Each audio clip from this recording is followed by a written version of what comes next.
March 220 arrived like a thief in the night, stealing not just jobs and certainty, but the last remnants of pride that Marcus Holden had spent 28 years building. The letter from Patterson Construction arrived on a Tuesday, thin and clinical, the kind of envelope that carries endings rather than beginnings. After nearly 3 decades of engineering work, of bridges built and foundations poured, of knowledge earned through sweat and precision, it all distilled down to 2 paragraphs and a severance check that wouldn't cover 3 months of rent. Marcus sat in his apartment in Des Moines, the letter trembling slightly in his 52-year-old hands, and felt the architecture of his life collapse as surely as any poorly designed structure. The irony wasn't lost on him. He had spent his entire career ensuring things didn't fall apart. Now everything was. The apartment felt smaller than it had that morning. 2 bedrooms, though one had been empty since David left for Seattle 6 years ago. Grace's books still lined the shelves, 2 years after cancer had taken her. Marcus hadn't been able to move them. Sometimes he would run his fingers along the spines, feeling the embossed letters, imagining he could still smell her perfume in the pages. Pancreatic cancer, the doctors had said. Aggressive. Unusual for someone only 48. They had used words like unfortunate and rare, and sometimes these things just happen. Marcus looked at those books now and wondered if doctors always told the truth or just the truth they could prove. His phone buzzed. David. The contact photo showed his son at 22, graduation day, smiling in a way he hadn't smiled at Marcus in years. The actual David was 28 now, a software engineer in Seattle, successfully distant from everything Iowa represented. Marcus let it go to voicemail. He already knew what David would say. The same thing he'd been saying since Grace died. Come to Seattle. There's nothing left for you there. Start over, as if a man could shed 52 years like an old coat. As if starting over was something men their age did instead of something they pretended to do while slowly calcifying into bitterness. The voicemail notification appeared. Marcus didn't listen to it. Instead, he walked to the window and looked out at a city that had never quite felt like home. 22 years in Des Moines, and it still felt like a place he was visiting. Like he was always meant to be somewhere else, even if that somewhere else was a place he'd spent 30 years trying to forget. The letter from his father's lawyer had arrived 3 months ago, 1 week after the funeral Marcus had attended alone. David had been too busy with a product launch. Or maybe he just didn't want to stand over the grave of a grandfather who had pushed his father away, and by extension, had never really known his grandson. The estate was simple. The farm, 240 acres in rural Iowa, worth less than the Des Moines apartment Marcus was about to lose. Some equipment, a house that leaned slightly westward, settling into ground that had shifted over decades. And a stone. Marcus hadn't thought about that stone in years, decades maybe. But now, holding the termination letter, feeling the walls of his rented life closing in, the memory surfaced with the clarity of something that had never really been buried. Just waiting. He was 10 years old, summer of 1978, armed with a shovel far too large for his frame. The western field stretched out before him, a sea of soil that held secrets a child's curiosity demanded to understand. And there, like an island in that sea, sat the stone. Massive, 15 tons of granite that didn't belong to the geology of the region, placed there by forces his 10-year-old mind couldn't comprehend but desperately wanted to. He had barely broken the surface when his father's voice cut across the field. Not loud, Thomas Holden rarely raised his voice, but sharp, urgent, afraid. Marcus could still feel the impact of his father's hand, the shock more than the pain. Thomas Holden had never hit his son before that day. Never would again. The shovel flew from Marcus's grip, landing 10 feet away in the dirt. His father stood over him, breathing hard, face red, eyes wet. And then Thomas Holden, war veteran and farmer, a man who had never cried in front of his son, who had taught Marcus that men didn't show weakness, dropped to his knees and pulled the boy into his arms. I'm sorry, Thomas had whispered, voice breaking. I'm sorry, son, but you can't. You can never, that stone. It holds the ground together. Do you understand? You can never touch it. Marcus hadn't understood. Not then. Not for the next 42 years. The memory faded, replaced by the present. The apartment. The termination letter. The choice that wasn't really a choice. He called the lawyer the next morning. The paperwork took 2 weeks. By April, Marcus Holden owned a farm he'd sworn never to return to, in a town that remembered him as the boy who'd escaped. coming back now as the man who'd failed to stay gone. The drive from Des Moines to the farm took 3 hours. Marcus made it in 4, pulling over twice, telling himself it was to check the truck's tire pressure, knowing it was because his hands were shaking. The landscape shifted from suburban sprawl to genuine emptiness, the kind of flat horizon that made you understand why people went mad in these places. Too much sky, too much space to think. The farm appeared like a photograph from a life he'd tried to forget. The house, still leaning westward. The barn, weathered gray, doors that would creak no matter how carefully you opened them. The fields, dormant in early spring, waiting for hands that knew how to work them. Hands Marcus no longer had. His were soft now, engineer's hands, better suited to blueprints than plows. He parked the truck and sat for 10 minutes, engine ticking as it cooled, before he could force himself to step out onto soil he'd last touched 30 years ago. The key still worked. Inside, dust covered everything like a shroud. His father had lived here alone for the last 25 years, after Marcus's mother Eleanor had moved to assisted living. The furniture was the same, his father's chair by the window, angled to catch the afternoon light. Angled, Marcus realized with a cold settling in his stomach, to look directly at the western field. At the stone, Marcus moved through the rooms like a ghost haunting his own past. The kitchen where his mother had cooked breakfast before school. The hallway where growth marks on the doorframe stopped at age 22. His old bedroom, untouched, frozen in time like a museum exhibit of the boy who'd left and the man who'd never quite figured out who he'd left behind.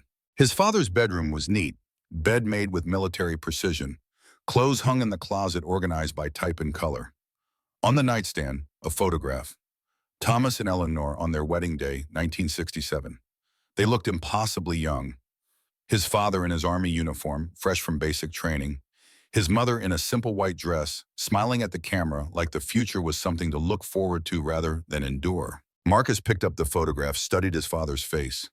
23 years old in that picture. Younger than David was now. What had Thomas Holden known then? What had he hoped for? The desk in the corner drew Marcus's attention. Locked. He searched for the key, found it in the nightstand drawer, underneath a Bible his father had never read and a bronze star his father had never displayed. The desk opened with a metallic click that echoed in the silent house. Papers. Decades of papers. Farm records, tax documents, receipts for equipment purchased and repaired.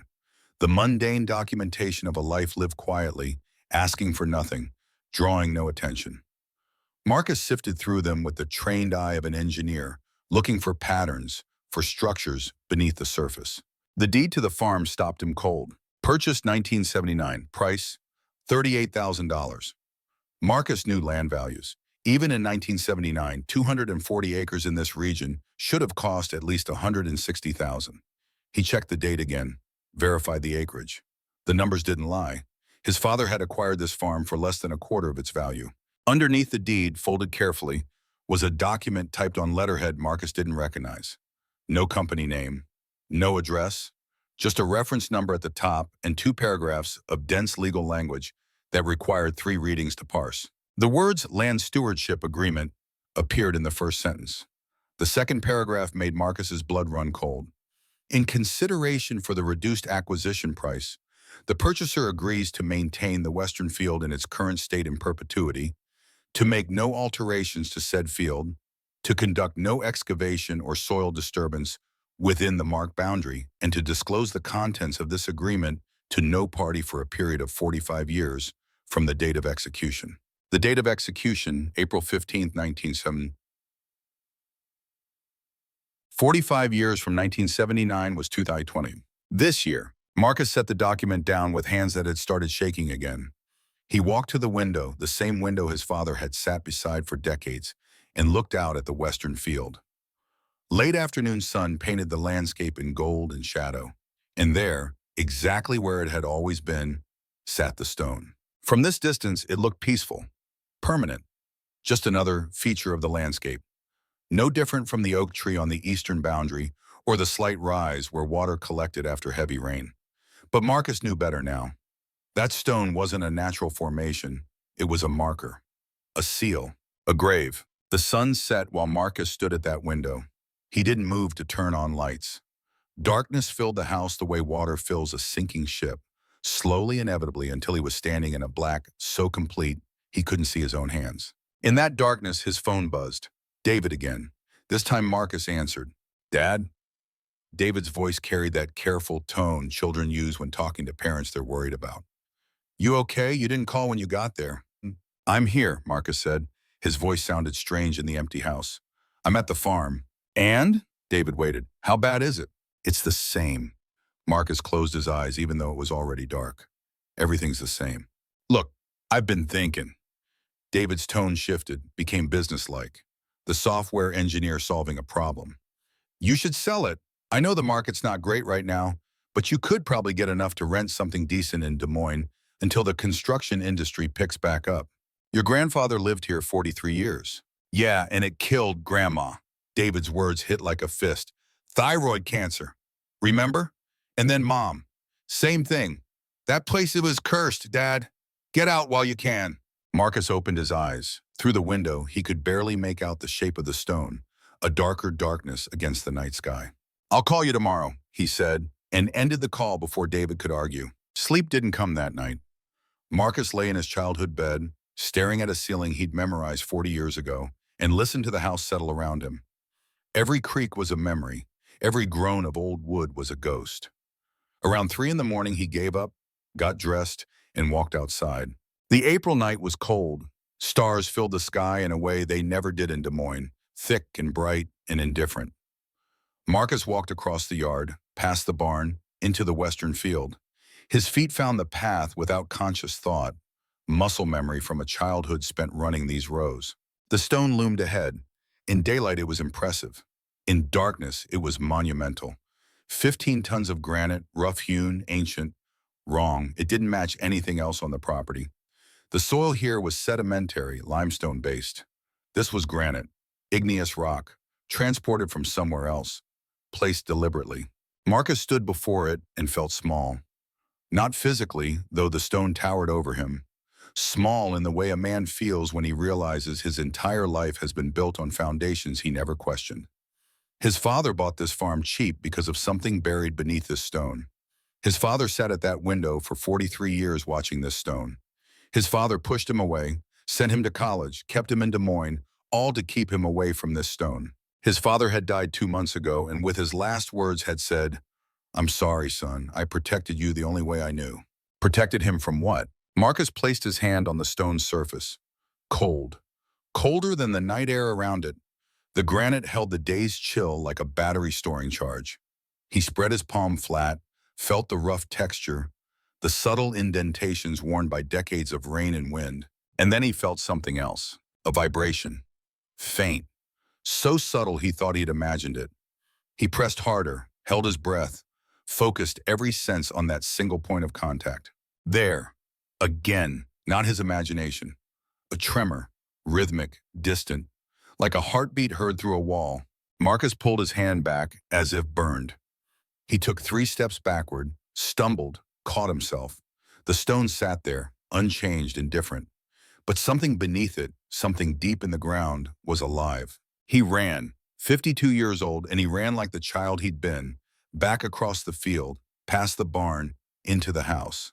He locked the door, turned on every light, sat at the kitchen table with his father's paperwork spread before him, and forced his breathing to slow.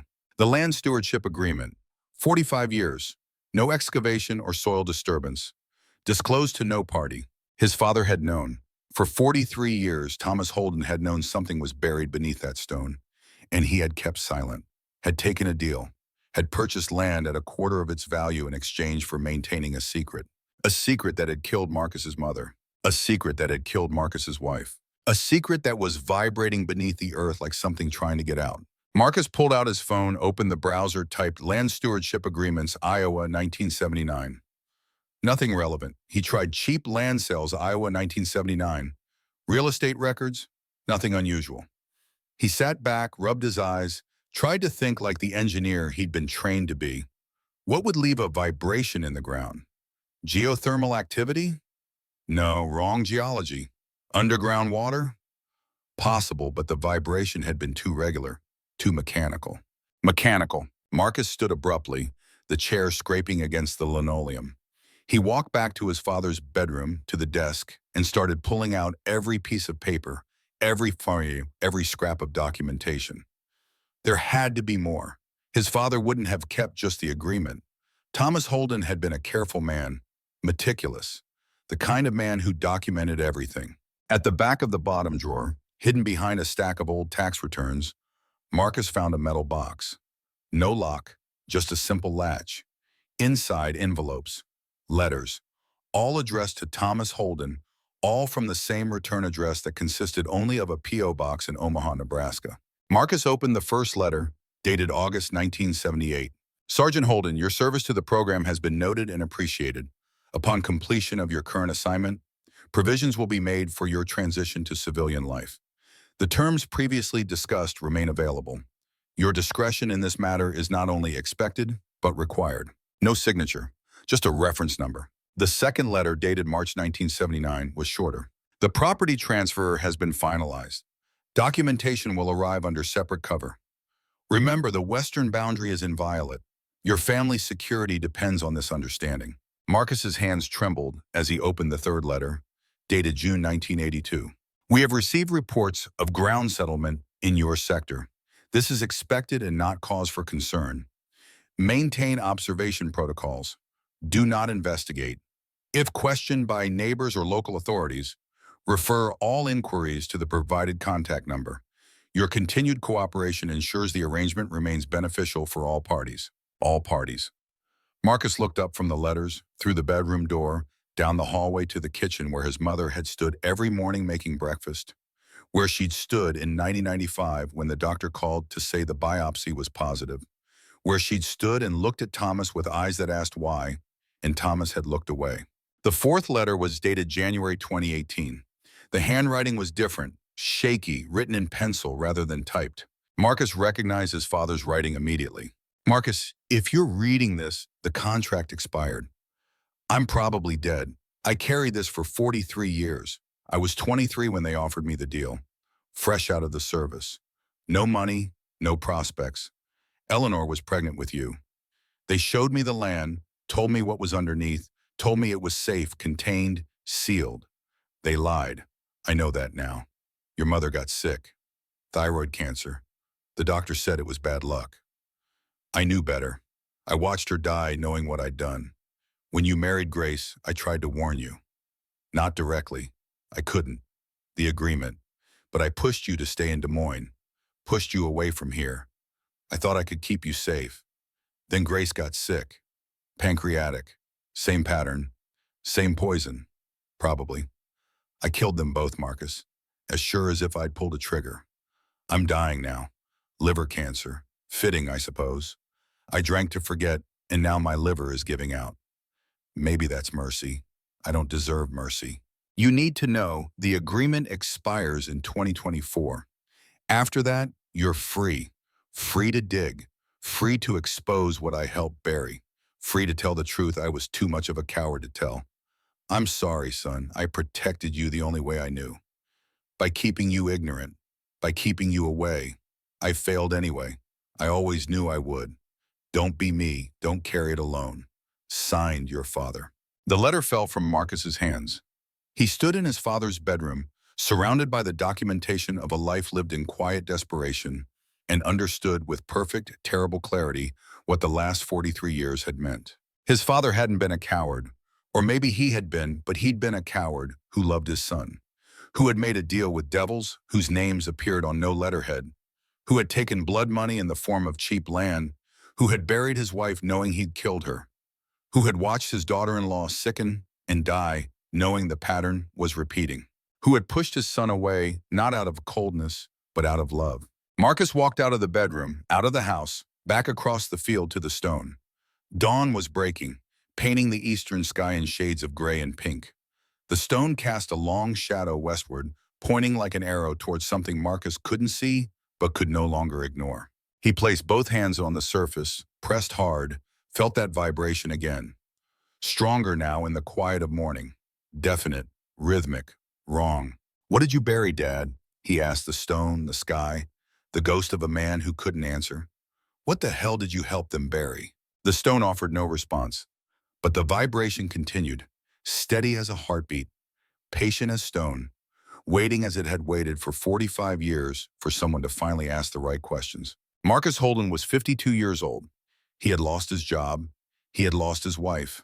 He had lost 30 years of distance from a place he'd never wanted to return to. But standing there in the dawn light, hands pressed against granite that held secrets his father had died protecting, he understood he had one thing left. A choice his father never had, the choice to dig. The next 3 weeks passed in a haze of preparation Marcus told himself was practical, but knew was procrastination. He repaired the barn doors, fixed the sagging gutter on the house's east side, drove into town for supplies he didn't immediately need, anything to avoid standing at the edge of the western field with a shovel in his hands and a decision that couldn't be unmade. The town hadn't changed. Same main street, same grain elevator dominating the skyline. Same people, older now, who remembered him as Thomas Holden's boy, the one who got out, got educated, got somewhere. They didn't say it directly, but Marcus could read it in their eyes at the hardware store, the diner, the gas station. Wondering what failure had brought him back, wondering if he'd stay. Marcus didn't know the answer to that second question. May arrived with storms. The weather service called them severe, but to Marcus they felt biblical. Thunderstorms that turned afternoon to midnight, wind that bent trees horizontal, rain so heavy the world disappeared behind sheets of water that hammered the earth like judgment. Marcus sat in his father's chair, watching the western field through the window, watching the stone, and wondered if his father had sat here during storms thinking the same thoughts, hoping the ground would hold, praying the seals would last just one more year, bargaining with a God he claimed not to believe in for just a little more time. The worst storm hit on May 17th. The weather service had warned it was coming, had used words like unprecedented and dangerous and take shelter immediately. Marcus ignored the warnings. He sat at the window and watched the storm approach like an army across the flat horizon. The wind hit first, not a gradual increase, but a wall of force that shook the house's frame and sent anything not nailed down tumbling across the yard. The barn doors, recently repaired, were ripped from their hinges and sent cartwheeling into the fields. The oak tree on the eastern boundary lost its largest limb, a crack like a gunshot in the roar of wind. Then came the rain. Marcus had lived in Iowa his entire childhood and had never seen rain like this. It didn't fall. It attacked. Horizontal sheets driven by wind that found every gap, every crack, every weakness in the house's envelope. Water poured through the kitchen window seal. The ceiling in the back bedroom started dripping.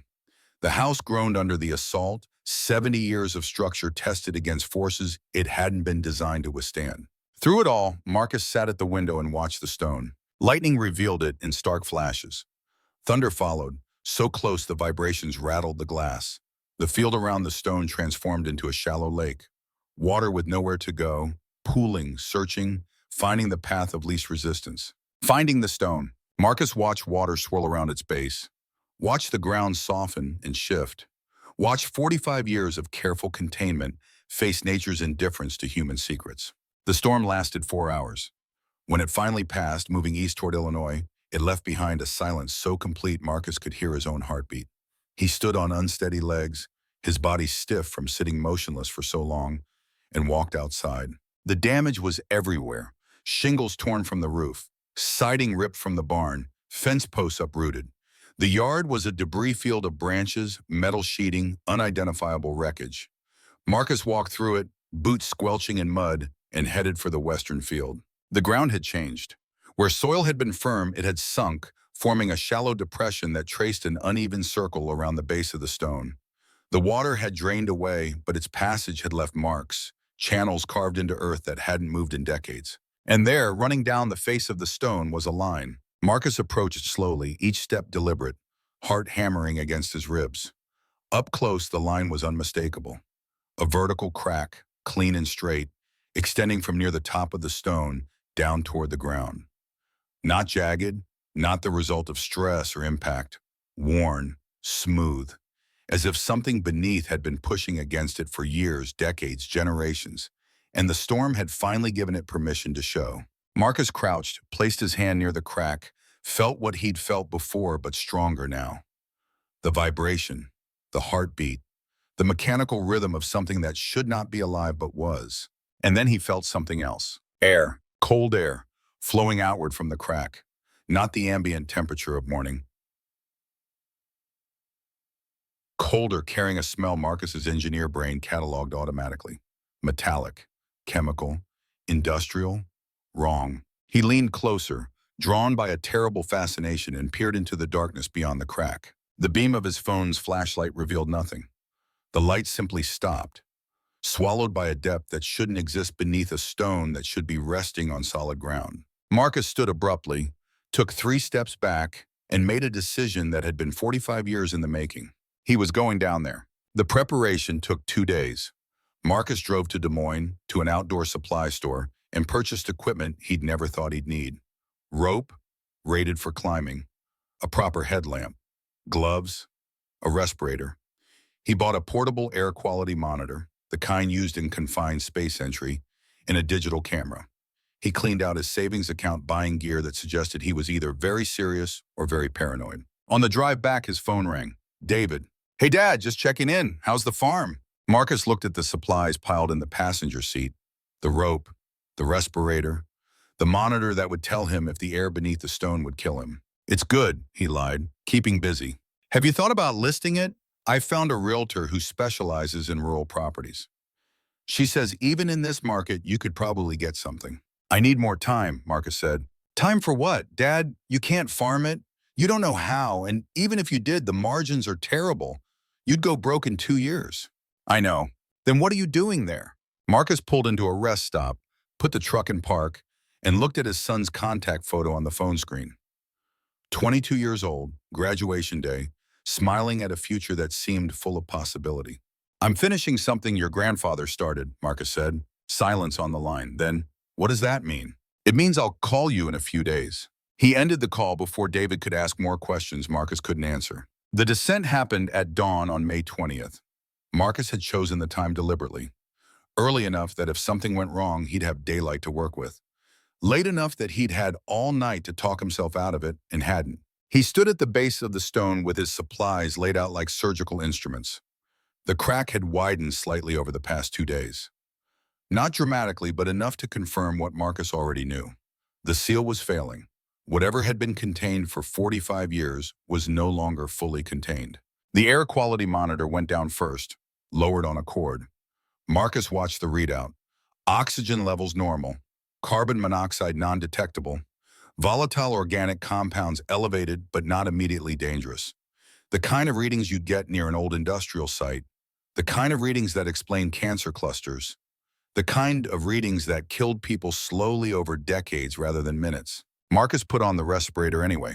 The rope went next, fed through the crack, dropping into darkness until it hit resistance about 15 feet down. Not far, but far enough that a fall would break bones. Marcus tied off the rope, tested its hold against the stone, tested it again. Then he lowered himself into his father's secret. The descent was tight. The crack forced him to turn sideways, to squeeze through gaps of granite that scraped his shoulders and hips. His headlamp beams showed walls that weren't natural stone. They were concrete, poured, formed, reinforced with rebar that showed through in places where decades had eroded the surface.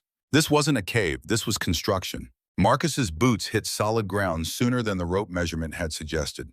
He'd landed on a pile of fallen debris, concrete chunks, metal fragments, the detritus of structural failure that had been happening slowly, quietly, inevitably for years. He stood, played his headlamp around the space, and felt his breath catch behind the respirator. The room was perhaps 15 feet by 20. The walls were lined with shelving, metal racks bolted to the concrete, most collapsed now, their contents scattered across the floor. Barrels, industrial drums, 55-gallon containers with markings. Marcus's headlamp revealed in patches. Hazard symbols, chemical formulas. And stenciled in military-grade lettering, U.S. Army Chemical Corps 1976. Marcus counted. 12 barrels still intact. 4 completely collapsed, their contents long since leaked into the surrounding soil. 3 more showing signs of corrosion that meant they'd fail soon, maybe already had begun. He took photographs. Hundreds of them. Every barrel, every marking, every sign of failure. The engineer in him documented automatically, cataloging structural weakness, noting the pattern of water damage, calculating how long the remaining seals might last.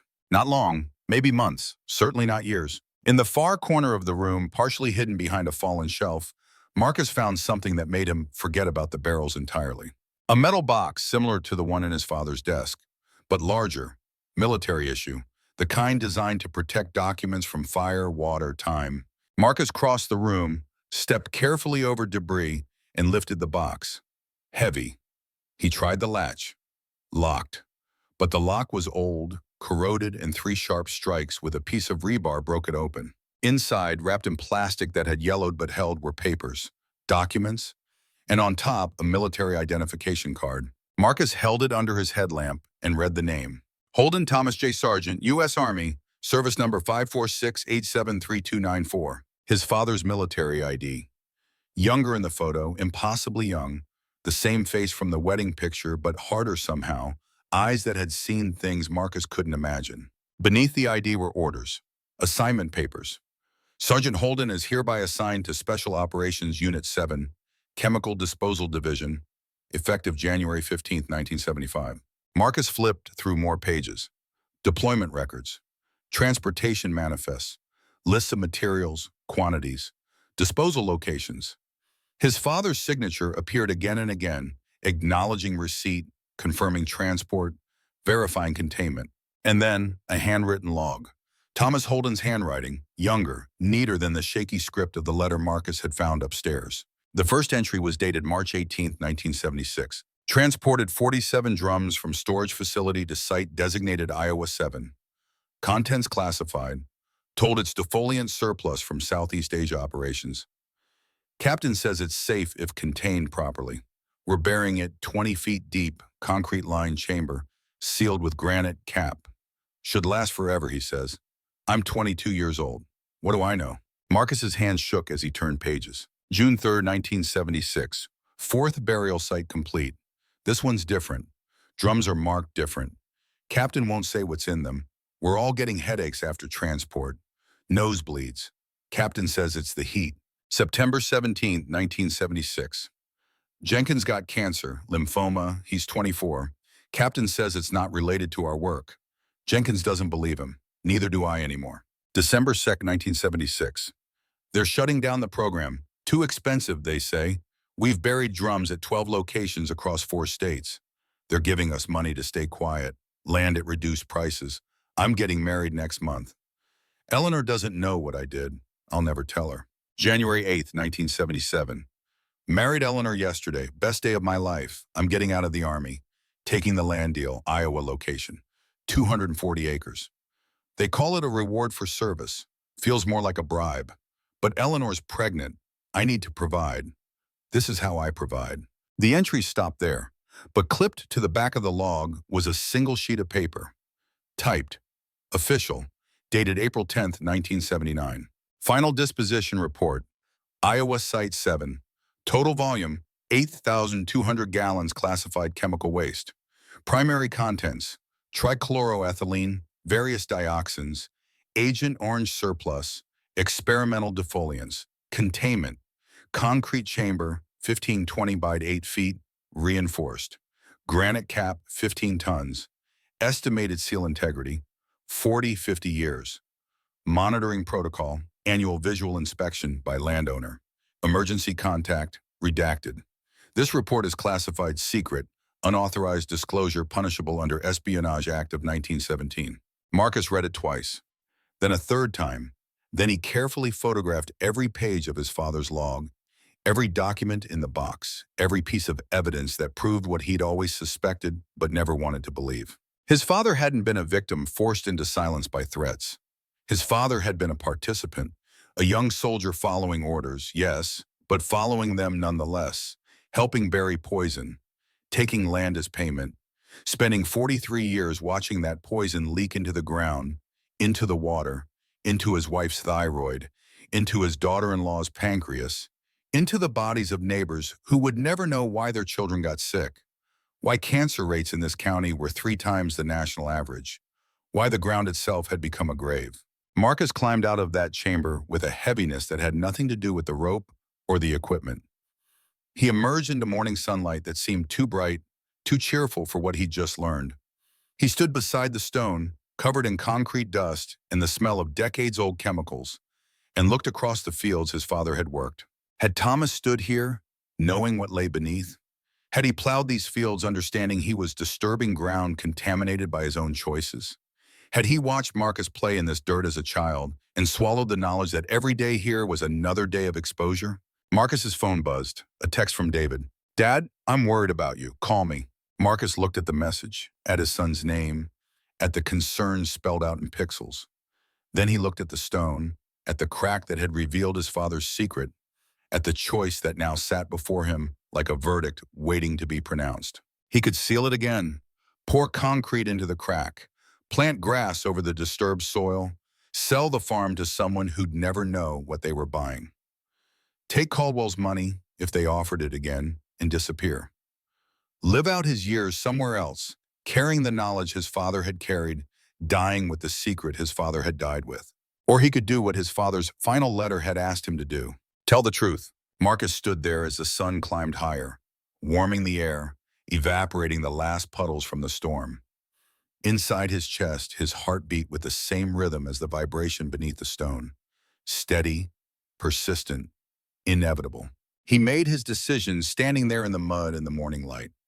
Not because he was brave, not because he was righteous, but because he'd spent 52 years becoming his father in ways he'd never wanted to admit, and he had one chance right now to be something different. He pulled out his phone and made a call. Not to David, not yet, to the Environmental Protection Agency.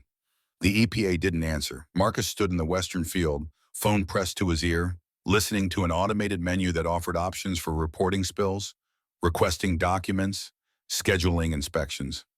Nothing for my father helped bury 8,000 gallons of military chemical waste 45 years ago, and it's leaking into the groundwater. He pressed 0. The system disconnected him. He tried again. Same menu, same options, same bureaucratic maze designed to discourage rather than assist. On the third attempt, he selected emergency spill reporting and waited through 7 minutes of hold music before a human voice finally answered. EPA Region 7, how may I direct your call? Marcus opened his mouth and discovered he didn't know how to begin. How did you summarize 45 years of silence into a sentence that wouldn't sound insane? I need to report contamination, he said finally. On my property, military chemical waste from the 1970s. The pause on the other end lasted long enough that Marcus thought the connection had dropped. Sir, you're saying you have knowledge of military waste disposal on private land? I'm standing next to it. And you're the property owner? Yes. How long have you owned this property? Marcus looked at the stone, at the crack that had opened his father's secret to daylight. 2 months. Another pause. Sir, I'm going to need to transfer you to our enforcement division. Please hold. More music. Marcus waited. The sun climbed higher. His phone's battery dropped to 15%. After 12 minutes, a new voice came on the line.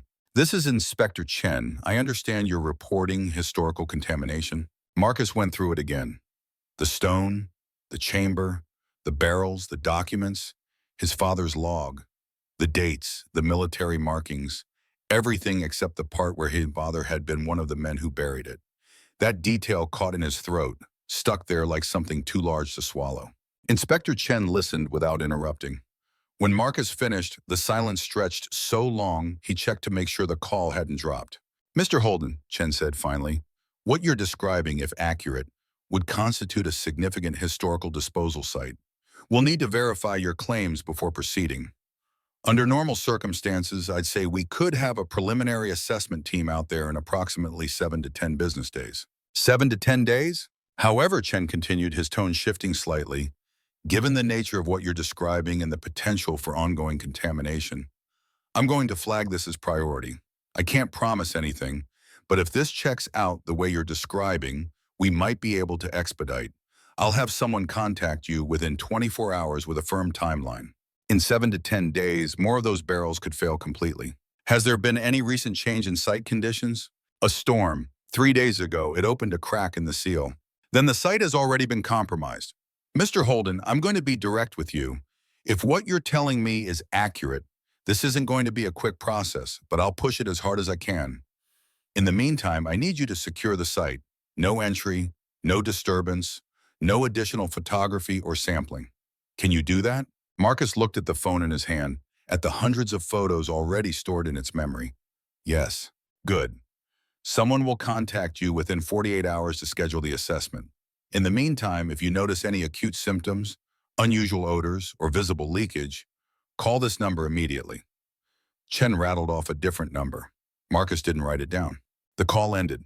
Marcus stood alone in the field with a phone dying in his hand and the weight of his father's choices pressing down like the stone itself. He walked back to the house, plugged in his phone, and sat at the kitchen table staring at nothing. The right thing, he thought. Tell the truth. Let the authorities handle it. But the authorities spoke in protocols and procedures in 7 to 10 business days that might become expedited if he was lucky, while poison leaked into soil his neighbors farmed, water their children drank, air they breathed without knowing what they were breathing. Marcus pulled out the documents he'd photographed, scrolled through them on his phone, stopped on one image. The final disposition report. At the bottom, beneath the classification marking, was a section he'd missed in the dim light of the chamber. Monitoring protocol, annual visual inspection by landowner, emergency contact. And then a phone number, partially redacted in the original but visible enough in Marcus's high-resolution photo that he could make out most of the digits. He stared at that number. Someone had expected annual inspections. Someone had provided emergency contact information.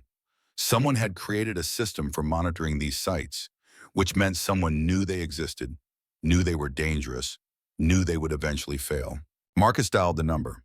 It rang twice before connecting to a voicemail system with no greeting, just a beep.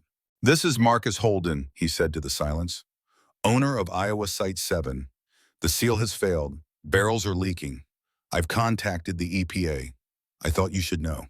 He ended the call and immediately felt foolish. That number was probably 45 years dead. Disconnected decades ago when whatever program had created these sites was buried even deeper than the waste itself. His phone rang 30 minutes later. Unknown number. Marcus answered it. "Mr. Holden?" The voice was male, 50s or 60s, with the careful neutrality of someone used to controlling conversations. "This is Vaughn Caldwell. I represent certain parties with interest in the property you recently inherited. I understand you've experienced some weather-related damage." Marcus sat up straighter. "Who are you?" "I said I represent certain parties. Parties who are aware of historical conditions on your land and who would like to assist with remediation. The EPA is handling it." A pause. Not surprise. Consideration. "Mr. Holden, the EPA operates under budgetary constraints and bureaucratic limitations. Even when they expedite, which is rare, what they might accomplish in 2 years, we can accomplish in 2 months. More importantly, we can provide comprehensive compensation for your cooperation." "Compensation for what?" "For your discretion during the remediation process, for any health concerns you or your family might have experienced, for the property value impact. We're prepared to be quite generous." Marcus looked out the window at the western field, at the stone that had held his father's secret. How generous? $2.5 million. Cash settlement, plus full medical coverage for life for you and any dependents, plus relocation assistance if you choose to sell the property after remediation is complete. The number landed like a physical blow. $2.5 million, more money than Marcus had earned in 28 years of engineering work. Enough to retire. Enough to leave this place and never look back. Enough to give David the inheritance his grandfather's choices had stolen. "What would I have to do?" Marcus heard himself ask. "Sign a settlement agreement with a non-disclosure clause.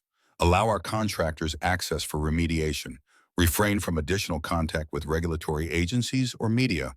Very simple, Mr. Holden. Very straightforward." "Simple," Marcus repeated. The word tasted like ash. "Your father understood the value of discretion. He lived quite comfortably for 43 years because of it. There's no shame in accepting the same arrangement." Something in Marcus's chest went cold. "You knew my father." "I knew of him. He was a reasonable man who made a difficult choice in difficult circumstances. You're facing similar circumstances now. I'm offering you the same choice." Marcus thought about his father sitting at this window for 4 decades, watching the stone, watching his wife sicken and die, watching his daughter-in-law follow the same path, living comfortably, living with the knowledge that comfort had been purchased with poison. I need time to think about it, Marcus said. Of course. Take a week. But Mr. Holden, understand that once the EPA becomes fully involved, this offer expires. Litigation becomes complicated, expensive, time-consuming. We prefer simple solutions, so should you. The line went dead. Marcus sat holding the phone, staring at the screen where Caldwell's number should have appeared, but showed only unknown caller. $2.5 million. He could call David right now. Tell him the farm was selling. Tell him they'd be fine. Never mention the barrels or the chemicals or the reason Grace had died or why Eleanor had suffered through thyroid cancer that the doctors called bad luck. His father had taken that deal, had taken it and carried it for 43 years and died apologizing for it. Marcus set the phone down and went to his father's bedroom. The metal box still sat on the desk where he'd left it, Thomas's log open to the last entry. Marcus picked it up, read those final words again. I'm 22 years old. What do I know? 22. Younger than David. A kid making choices that would define the rest of his life without understanding what he was choosing. Marcus was 52. He had no such excuse. The next 3 days passed in a suspension of normal time. Marcus couldn't farm, couldn't leave, couldn't stop walking to the western field every few hours to check the stone, as if his vigilance alone could prevent further deterioration. The crack hadn't widened. The vibration beneath continued its mechanical rhythm. Nothing changed, and yet everything had changed, like a diagnosis that redefines your past even as it clouds your future. On the fourth day, Marcus drove into town. Not for supplies, for answers. The county clerk's office occupied the ground floor of a building that had been old when Marcus was young. Same linoleum, same fluorescent lights that turned everyone's skin the color of illness. Behind the counter, a woman Marcus vaguely recognized from high school looked up from her computer. Help you? I need property records, Marcus said, for my land and surrounding parcels. Going back to the late 70s. She studied him with the particular attention small towns reserve for people who left and came back. You're Thomas Holden's boy. I am. Sorry about your dad. He was a good man. Marcus nodded, not trusting himself to respond to that assessment. The woman turned to her computer. What dates you need? 1978 through 85. Her fingers moved across the keyboard with practiced efficiency. After several minutes, she frowned. That's odd. What? Your property. Shows transferred in April 79 to Thomas Holden for $38,000. But there's a flag in the system. Says original sale documents are held at county archive facility, not digitized. Usually means there was something unusual about the transaction. Can I see them? Archive facilities in the basement. Haven't been down there in years. Might take me a while to find the right box. I'll wait. She disappeared through a door behind the counter. Marcus stood in the empty office, listening to the hum of fluorescent lights and the distant sound of filing cabinets opening and closing. 20 minutes passed, then 30. He was beginning to think she'd forgotten about him when she reappeared carrying a cardboard box filled with dust. Found 7 properties with similar flags, she said, setting the box on the counter. All sold within 18 months of each other, 78 through 80, all to veterans, all at well below market value. She opened the box and pulled out a folder. Marcus's father's name was written on the tab in faded ink. Inside, the deed Marcus had already seen, but also something he hadn't. A letter on Department of the Army letterhead, dated March 1979, addressed to the county recorder. This is to certify that the below-listed properties have been acquired through the Veterans Land Assistance Program and should be processed accordingly. Standard recording fees are waived per Federal Statute 38 U.S.C. 3712. Please note these transactions are part of ongoing federal operations and should be flagged for administrative tracking. The letter listed 88 properties. Marcus recognized his father's among them. The other names meant nothing to him, but the pattern was unmistakable.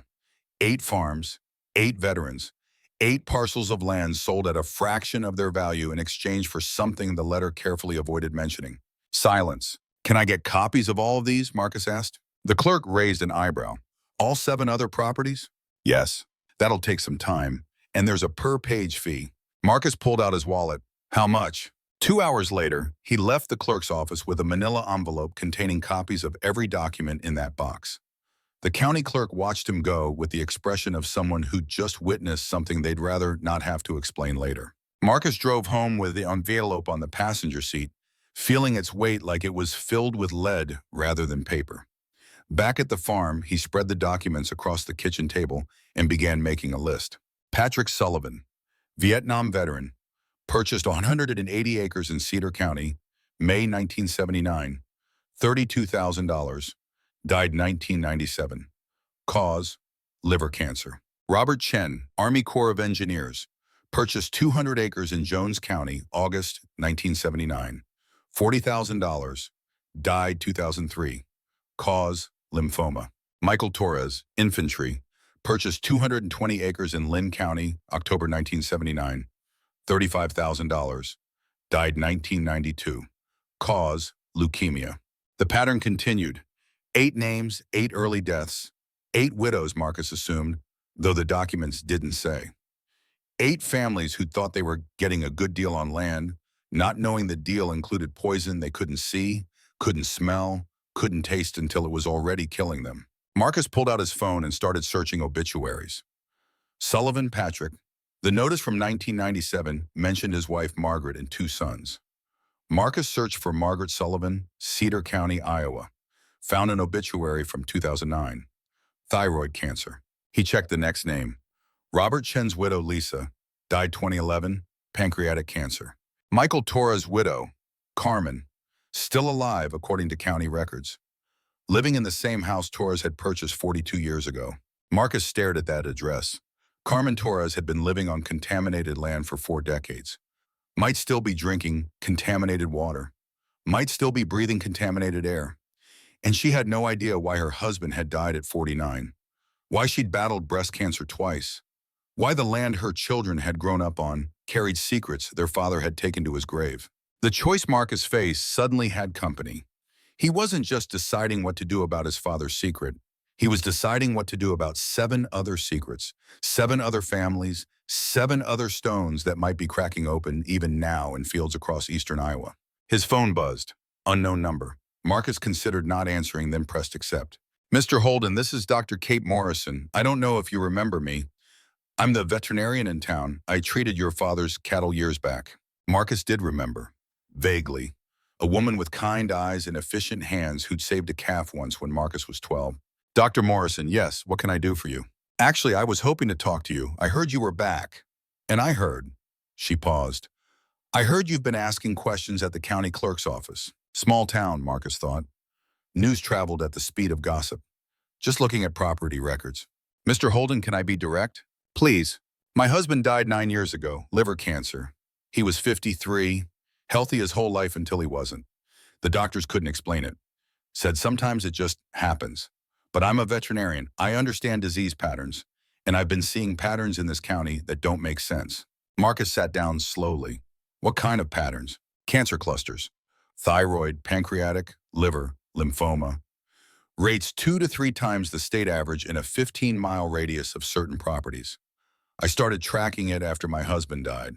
Not officially, just, she exhaled, just trying to understand. And every cluster center is a farm purchased by a veteran between 1978 and 1980, including yours. The kitchen felt smaller suddenly, the walls closer. Marcus looked at the documents spread across the table. 8 names, 8 deaths. How many more in a 15-mile radius? How many children? How many grandchildren? Why are you telling me this, he asked. Because I think you know something. I think your father knew something. And I think whatever it is, it's still killing people. Marcus closed his eyes. He could hang up, could destroy the documents, could call Caldwell back and take the money and move to Seattle and let Dr. Morrison keep tracking her unexplained patterns until she died of an unexplained cancer like her husband had. Or he could tell her the truth. If I told you what I know, Marcus said carefully, it would destroy land values across 4 counties. It would probably bankrupt families who farmed here for generations. It would make this entire region a federal contamination site. Is that something you want? Silence, then. Is that something you can live with not doing? Marcus thought about his father, about 43 years of sitting at that window, about Grace dying without knowing why, about Eleanor going to her grave carrying Thomas's secret because he'd asked her to. No, he said, I don't think I can. Then I'll help you however I can. They agreed to meet the following evening. After Marcus hung up, he sat at the table for a long time, looking at the names, the dates, the pattern of death that stretched across eastern Iowa, like a constellation only visible to those willing to look up. His phone rang again. This time he recognized the number.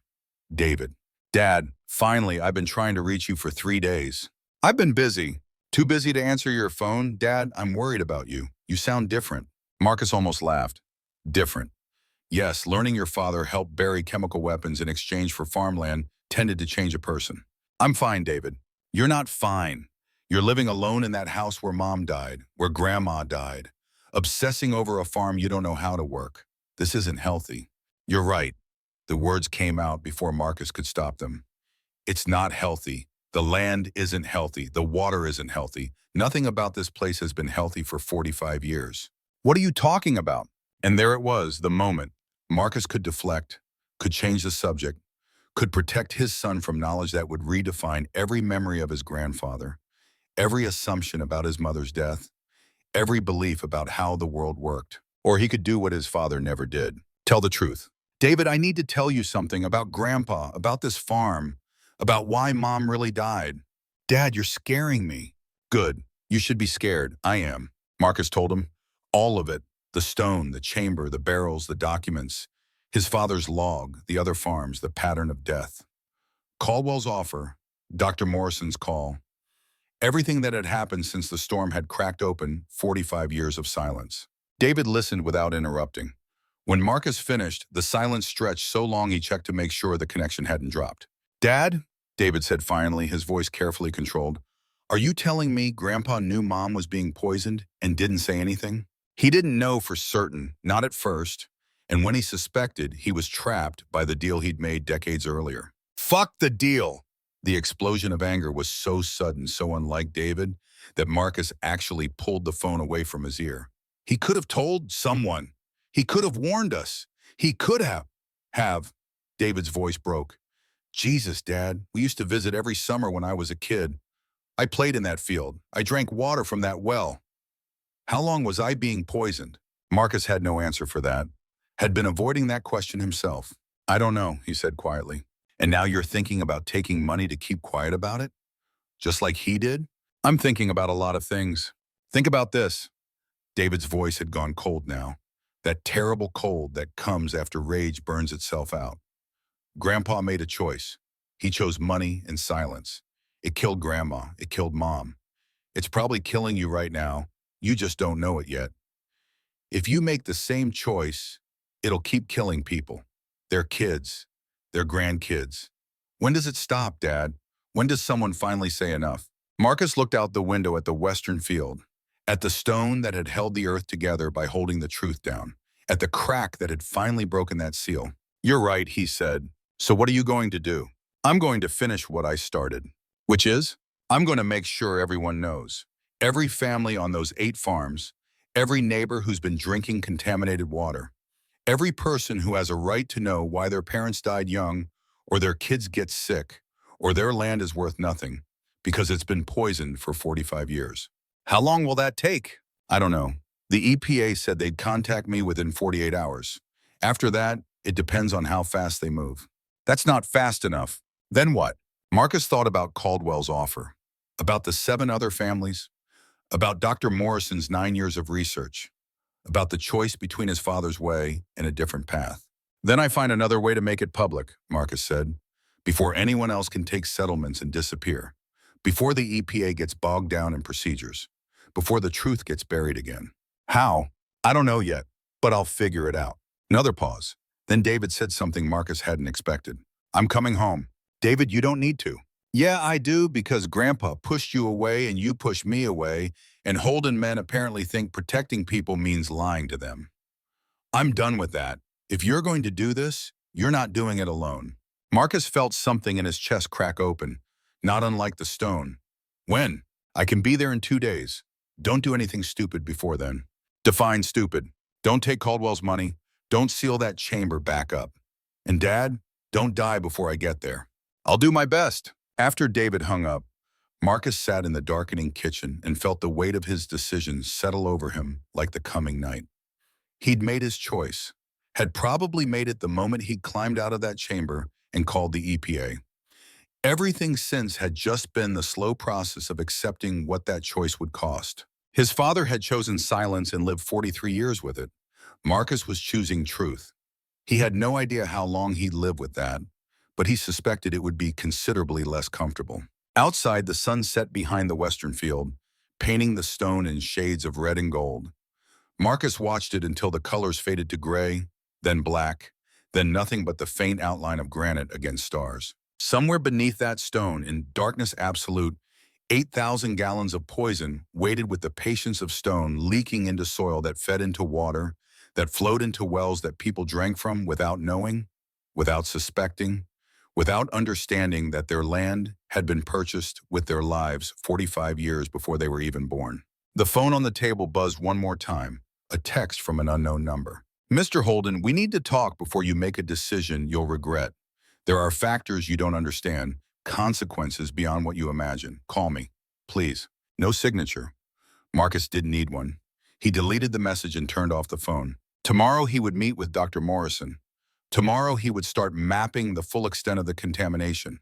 Tomorrow he would begin the process of turning his father's secret into public knowledge, however long that took. Tonight he would sit in his father's chair and look out at his father's field and try to forgive a man who'd made the wrong choice for what he thought were the right reasons. Marcus wasn't sure forgiveness was possible, but he understood now why his father had pushed him away, why Eleanor had kept the secret even as it killed her, why Thomas had died apologizing for protecting his son the only way he knew how. Love looked different when you saw it through the lens of impossible choices. It looked like pushing away instead of holding close. It looked like lies told to preserve innocence.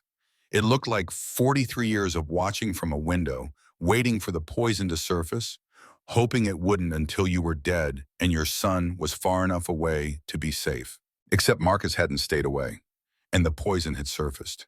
And now the son would have to do what the father couldn't. Tell the truth and accept the consequences. Whatever they might be, Kate Morrison's clinic occupied a converted barn on the edge of town, the kind of structure that had outlived its original purpose and found a new one through necessity rather than design. Marcus arrived just after sunset, parking beside a pickup truck that had seen better decades. Through the window, he could see Morrison moving between examination tables, her silhouette backlit by fluorescent lights that turned the interior into a stage. She looked up when he entered, wiped her hands on a towel, and gestured to a small office in the back.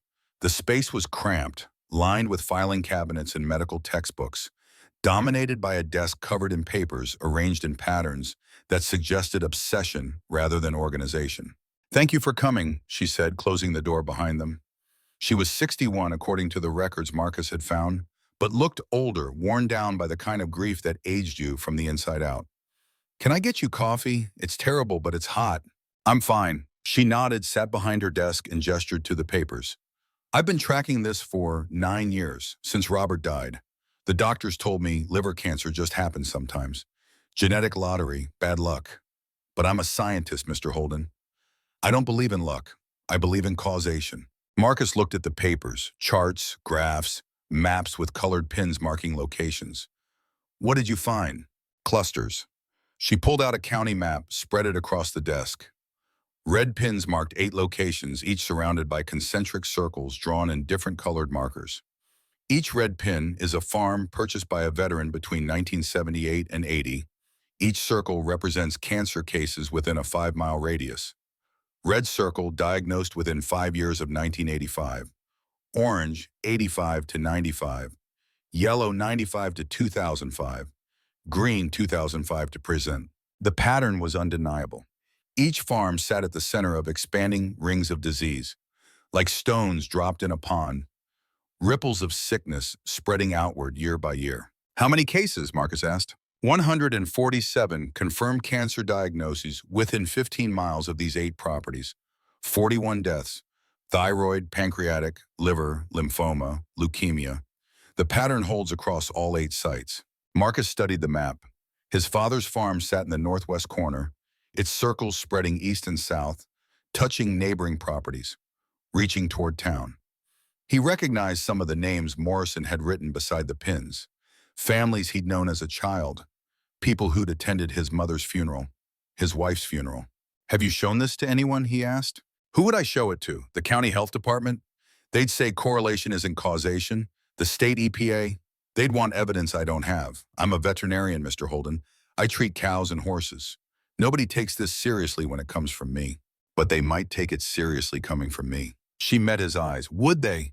You're a laid-off engineer living on contaminated land your father bought under suspicious circumstances. They'd say you're looking for someone to blame for your wife's death. They'd say you're trying to inflate property values through a lawsuit. They'd discredit you before you finish talking. Marcus knew she was right. In his jacket pocket, his phone buzzed. He ignored it. It had been buzzing every hour since he'd turned it back on that morning. Unknown numbers, messages he didn't listen to, Caldwell's people, probably, wondering why he hadn't called back. Then what do we do? He asked. Morrison leaned back in her chair. We need proof, not statistical correlation, physical evidence, soil samples showing contamination, water samples with toxins above safe limits, documentation that ties the contamination to those farms specifically. I have documentation. Marcus pulled out his phone, opened the photos of his father's log, the military disposal report, the list of burial sites. Army Chemical Corps, 1976 through 78, classified waste disposal operation, 8 sites, 8 veterans paid to stay quiet. Morrison took the phone, scrolled through the images. Her hands started shaking. Jesus Christ, this is real. This actually happened. My father was one of the soldiers who buried it. She looked up sharply. Your father? He was 22, following orders. They told him it was safe. Then they paid him to forget about it. Morrison handed back the phone. I'm sorry, that can't be easy to carry. It wasn't easy for him either. Marcus pocketed the phone.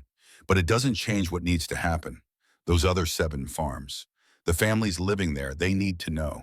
And if they don't want to know, if knowing means their land becomes worthless, their water undrinkable, their entire lives redefined by something they can't change or control. Marcus thought about Caldwell's offer, $2.5 million to keep quiet. How many of those other families would turn that down? How many would choose truth over comfort? They still deserve the choice, he said. Morrison studied him for a long moment. You're not taking Caldwell's money. No, even though it would solve every problem you have, it wouldn't solve anything. It would just pass the problem to the next person. And the next, until eventually someone refuses to stay bought. That's someone being you. That's someone being me. She nodded slowly. Then we need to move fast before Caldwell finds another way to make this disappear. I know someone, an investigative journalist in Des Moines, Sarah Chen. She specializes in environmental stories. If we give her this, she'll run with it. Marcus remembered his father's letter. Don't carry it alone. Maybe that was the difference between his choice and his father's. Thomas had carried the secret in isolation, letting it consume him year by year. Marcus had David coming home, had Dr. Morrison offering help, had the possibility of turning silence into truth through people who knew how to make truth heard. Set up the meeting, Marcus said. The call came at 2 in the morning. Marcus was awake, had been awake for hours, sitting at the kitchen table with his father's log open in front of him, reading and rereading entries from 45 years ago, trying to understand the man who'd written them. The phone's ring shattered the silence like breaking glass. Unknown number. Marcus answered it anyway. Mr. Holden. The voice was older than Caldwell's, rougher, carrying the authority of someone used to being obeyed. My name is Richard Hendricks, Colonel retired. I understand you've been asking questions about Site 7. Marcus sat up straighter. Who are you? I was your father's commanding officer. Chemical Disposal Division, 1975 through 78. I'm calling as a courtesy because Thomas was a good soldier who followed orders and didn't deserve what happened to him. What happened to him was 43 years of living with poison in his ground. What happened to him was 43 years of comfortable living on land he couldn't have afforded otherwise. Land that supported a family. That sent you to college. That gave you opportunities you wouldn't have had if Thomas had stayed a broke enlisted man working construction in Omaha. The words hit like punches, true and terrible. Marcus had gone to Iowa State on money from the farm, had bought his first car with money from the farm, had courted grace with confidence born from knowing he had something to inherit, something solid beneath him. All of it built on poison. My mother died from that land, Marcus said quietly. Your mother died from thyroid cancer. Unfortunate. But cancer happens, Mr. Holden. There's no proof it came from the land. My wife died from pancreatic cancer, also unfortunate. A pause. I'm sorry for your losses, truly. But you're making connections that may not exist. Correlation, as they say, is not causation. Then why are you calling me at 2 in the morning? Hendricks sighed, a sound like wind through dead leaves. Because I'm 79 years old and I'd like to die without watching young men make mistakes that will destroy their lives. Your father understood something you don't seem to grasp. The world runs on necessary fictions. We told ourselves those chemicals were contained. They probably were, for decades. Are they contained now? Maybe not. But exposing that truth won't change what's already happened. It'll just create new suffering.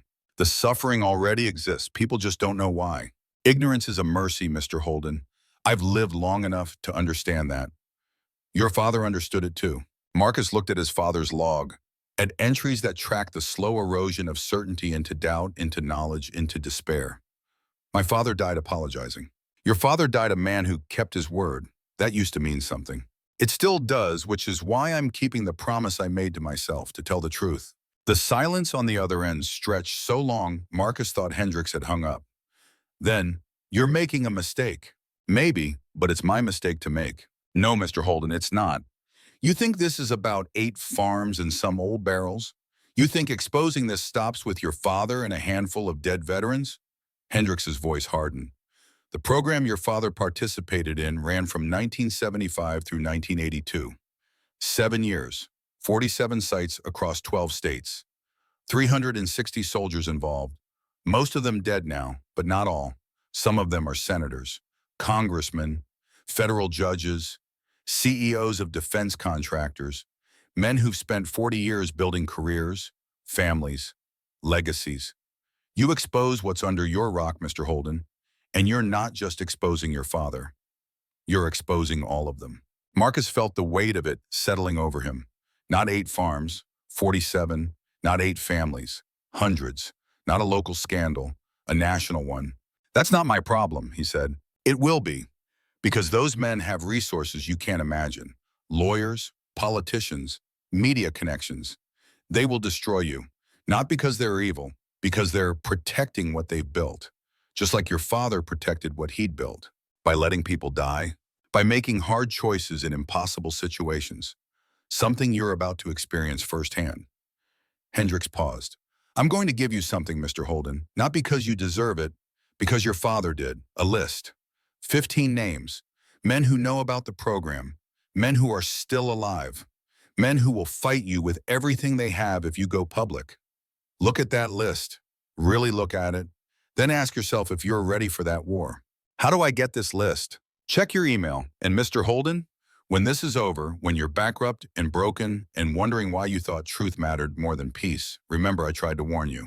The line went dead. Marcus opened his laptop, refreshed his email. A new message sat at the top of his inbox. No subject line, no text, just an attachment. He downloaded it, opened it, and felt his stomach drop. 15 names, 15 men. He recognized 3 immediately. A former senator from Nebraska, a retired general who'd been Joint Chiefs of Staff, the current CEO of a major pharmaceutical company. The others were less famous but no less powerful. Federal prosecutors, state governors, university presidents, men who'd built empires on foundations that included a secret they'd kept for 40 years. Beside each name, Hendricks had included current positions, estimated net worth, and a number. It took Marcus a moment to realize the numbers were legal judgments. Lawsuits these men had won, opponents they'd crushed. The smallest number was 8 million. The largest was 420 million. At the bottom of the list, a single line. Your father's estate is worth approximately $200,000. How long do you think you'll last? Marcus closed the laptop and walked to the window. Outside, the stone sat in darkness, invisible except for the faint outline where starlight caught its edges. Beneath it, 8,000 gallons of poison. And beneath that, apparently, a network of power that stretched across the country, connecting men who'd all made the same choice his father had made. Stay quiet, take the money, protect yourself, and let the future worry about the consequences. 47 sites. How many more cancer clusters? How many more families drinking contaminated water? How many more children growing up on poisoned ground? Marcus's phone buzzed. A text from David. Landing in Des Moines at 9 a.m. Don't do anything stupid before I get there. Followed immediately by another text. Also, I've been thinking. Grandpa pushed you away to protect you. You're about to go to war with people who will destroy you. Are you going to push me away too? Marcus stared at that question, felt its weight. David was 28, young enough to build a life somewhere else, old enough to make his own choices. If Marcus did this, if he went public, the fallout would hit David too. Holden name, Holden legacy. His grandfather a criminal, his father a whistleblower, his family history redefined by poison and secrets in choices that destroyed everything they touched. He typed back, "Do you want me to?" 3 dots appeared, disappeared, appeared again. Then, "No, I want you to let me help. I want us to do this together. I want to be the Holden who breaks the cycle instead of perpetuating it." Marcus felt something in his chest crack open. Not breaking, opening, like a door he'd kept locked for decades suddenly swinging wide. "See you at 9, he typed. The next morning, Marcus drove to Des Moines Airport. He arrived early, bought coffee he didn't drink, and waited in the terminal, watching planes land and depart, watching people reunite and separate, watching the ordinary machinery of connection that he'd spent 30 years avoiding. David emerged from security looking exactly like Marcus remembered, but somehow different. Older, maybe. Or maybe Marcus was just seeing him clearly for the first time in years. His son carried a single backpack, walked with the purposeful stride of someone who'd made a decision and wasn't second-guessing it. They stood face to face for a moment, neither quite sure how to bridge the gap years had created. Then David stepped forward and pulled Marcus into a hug that felt like forgiveness and challenge and acceptance all at once. "You look like hell," David said when they separated. "I haven't been sleeping." "Yeah, well, we can fix that after we burn this thing to the ground." They drove back to the farm in silence. Not the uncomfortable silence of estrangement, but the easier quiet of understanding. David looked out the window at the landscape he hadn't seen in years, and Marcus wondered what memories were surfacing. What he was thinking about the summers spent here. The grandmother who'd died here. The mother who'd gotten sick here. At the farm, David walked directly to the western field without asking directions. Stood before the stone like he was facing down an old enemy. "This is it," he said, not a question. "That's it. Doesn't look like much." It's not about what it looks like. It's about what it's hiding. David walked around the stone slowly, studying it from all angles. Grandpa sat at that window for 40 years looking at this thing. How did he stand it? I don't think he did. I think it broke him slowly, piece by piece, year by year. David placed his hand on the stone's surface. The same gesture Marcus had made, the same gesture Thomas had probably made 1,000 times. I can feel it, the vibration. Pumps or ventilation, something mechanical that's still running after 45 years. Running on what? Solar? Battery? I don't know. The documents don't say. David pulled his hand back. "When do we tell people?" Dr. Morrison set up a meeting with a journalist tomorrow morning. "Once the story runs, there's no taking it back." "Good. Fuck taking it back." David turned to face Marcus. "You know what the worst part is? Not that Grandpa did it. I get that. Young, broke, following orders. The worst part is that he had 43 years to fix it and didn't. He could have said something in 1990, 2000, 2010, anytime. But he just kept watching from that window and hoping he'd die before it became someone else's problem. He was protecting us. He was protecting himself." David's voice was harsh. "From guilt, from consequences, from having to face what he'd done. And Mom paid the price, Grandma paid the price. You're probably paying it right now and just don't know it yet." Marcus wanted to argue, wanted to defend his father, but standing there in the shadow of the stone, he couldn't find the words. Because David was right. Thomas had made a choice every single day for 43 years. Not just the initial choice to take the deal, but the choice to maintain it, to enforce it, to push his son away rather than risk exposing it. "I'm not him," Marcus said quietly. "I know, that's why I'm here." They stood together looking at the stone as the sun climbed higher. Somewhere beneath them, in darkness absolute, poison waited with the patience of stone. And somewhere across the country, 15 men were probably getting phone calls, being warned that the seal on Site 7 had cracked, that Thomas Holden's son was asking questions, that the 40-year silence was about to break. Marcus's phone rang. "Dr. Morrison." "Mr. Holden, we have a problem. Sarah Chen called. She's willing to meet, But she needs more than documents and testimony. She needs current evidence, soil samples, water samples, something that proves the contamination is active right now. The EPA is supposed to be here in 4 days. That's too late. Caldwell's people are already moving. I heard from 3 of the other farm families this morning. They've all been contacted, offered settlements. 2 of them are seriously considering taking the money. Marcus felt time compressing. 4 days until the EPA arrived. 2 families already wavering. Caldwell working behind the scenes to buy silence before the truth could spread. What do we need? Marcus asked. Samples from your well water, soil from around the stone, air quality readings from inside the chamber. And we need them today. I can do that. It's not legal. Without EPA supervision, the chain of custody is broken. The samples won't be admissible in court. But they'll be enough for a news story. Yes, if Sarah believes they're legitimate. Marcus looked at David, who'd been listening to the one-sided conversation with growing understanding. I'll call you back. He ended the call and turned to his son. We need to go back down there, get samples, document everything. It's probably illegal and definitely dangerous. David pulled out his phone. Then we better record it. Full documentation. Make it impossible to claim we fabricated anything. David, you don't have to. Yeah, I do, because if something happens to you down there, someone needs to know what you found. Someone needs to finish what you started. David met his father's eyes. Let me be that someone. Marcus wanted to argue, wanted to protect his son the way his father had tried to protect him. But protection through ignorance had failed. Protection through distance had failed. Maybe the only protection left was truth, even if truth came with risks that made his hands shake and his heart hammer against his ribs. Okay, he said, we do it together. They spent the next hour gathering equipment. Marcus had proper sampling containers this time, purchased from a scientific supply company in Des Moines, along with a portable spectrometer that could analyze chemical composition in real time. David configured his phone to live stream to a cloud backup, creating a redundant record that couldn't be destroyed if something went wrong. At noon, they stood beside the stone with everything laid out like surgical instruments. Marcus checked the air monitor one last time.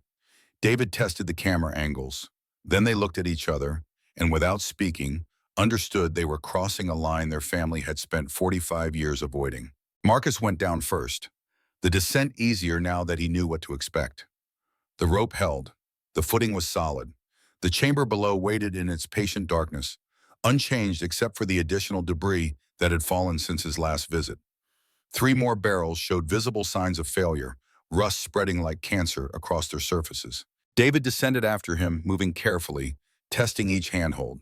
When his feet touched the floor, he swept his phone's camera around the space, capturing everything. The barrels, the markings, the military stencils, the evidence of structural failure that had been happening slowly for decades. Jesus, David whispered, this is real. This is actually real. Start with the water samples, Marcus said, handing him collection bottles. There's a seep on the east wall. That's groundwater coming through the concrete. They worked methodically, silently, collecting samples from different locations, labeling each one, recording exact positions. The spectrometer confirmed what Marcus already knew. Trichloroethylene at levels 300 times the EPA safe limit, dioxins, benzene, heavy metals, a chemical cocktail that explained 40 years of illness in language even lawyers couldn't obscure. David photographed everything, not just the barrels and the readings, but the context, the military markings, the dates stenciled on containment vessels. The log Marcus's father had left behind, each page a testament to knowledge deferred and conscience delayed. They were preparing to climb out when David noticed something Marcus had missed. In the far corner behind the collapsed shelving, a metal panel was set into the concrete wall. Not decorative, functional, about 3 feet square, secured with bolts that had corroded but still held. What's that? David asked. Marcus crossed to it, examined the panel, felt his stomach sink. Access hatch. There's more chambers. How many more? I don't know.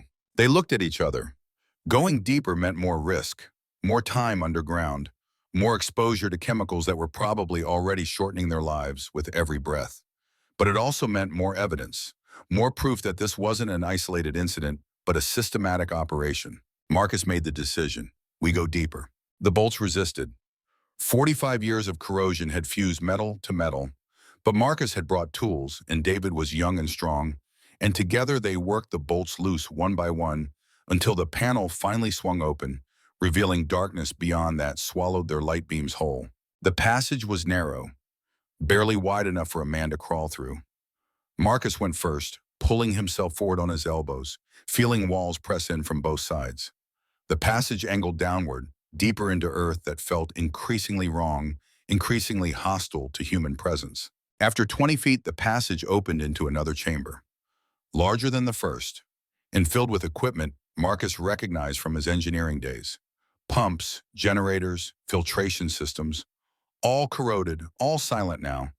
But at one time, this had been an active facility, running machinery, maintaining pressure, ensuring whatever was stored here stayed stored.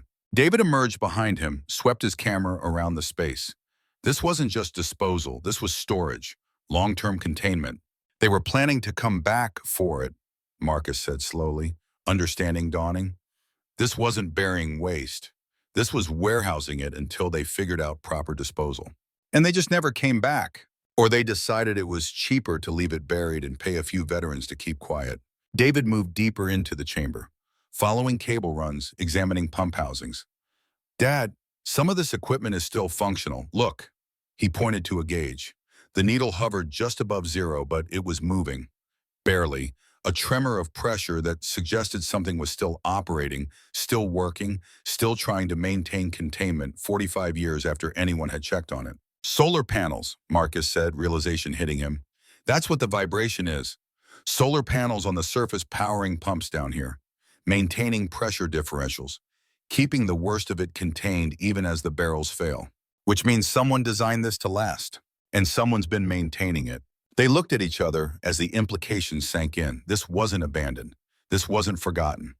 Somewhere, someone had been monitoring these sites, ensuring the systems kept running, probably dispatching maintenance teams when sensors indicated problems. Someone had known all along that these sites were failing. Someone had chosen to maintain just enough to delay catastrophe rather than prevent it.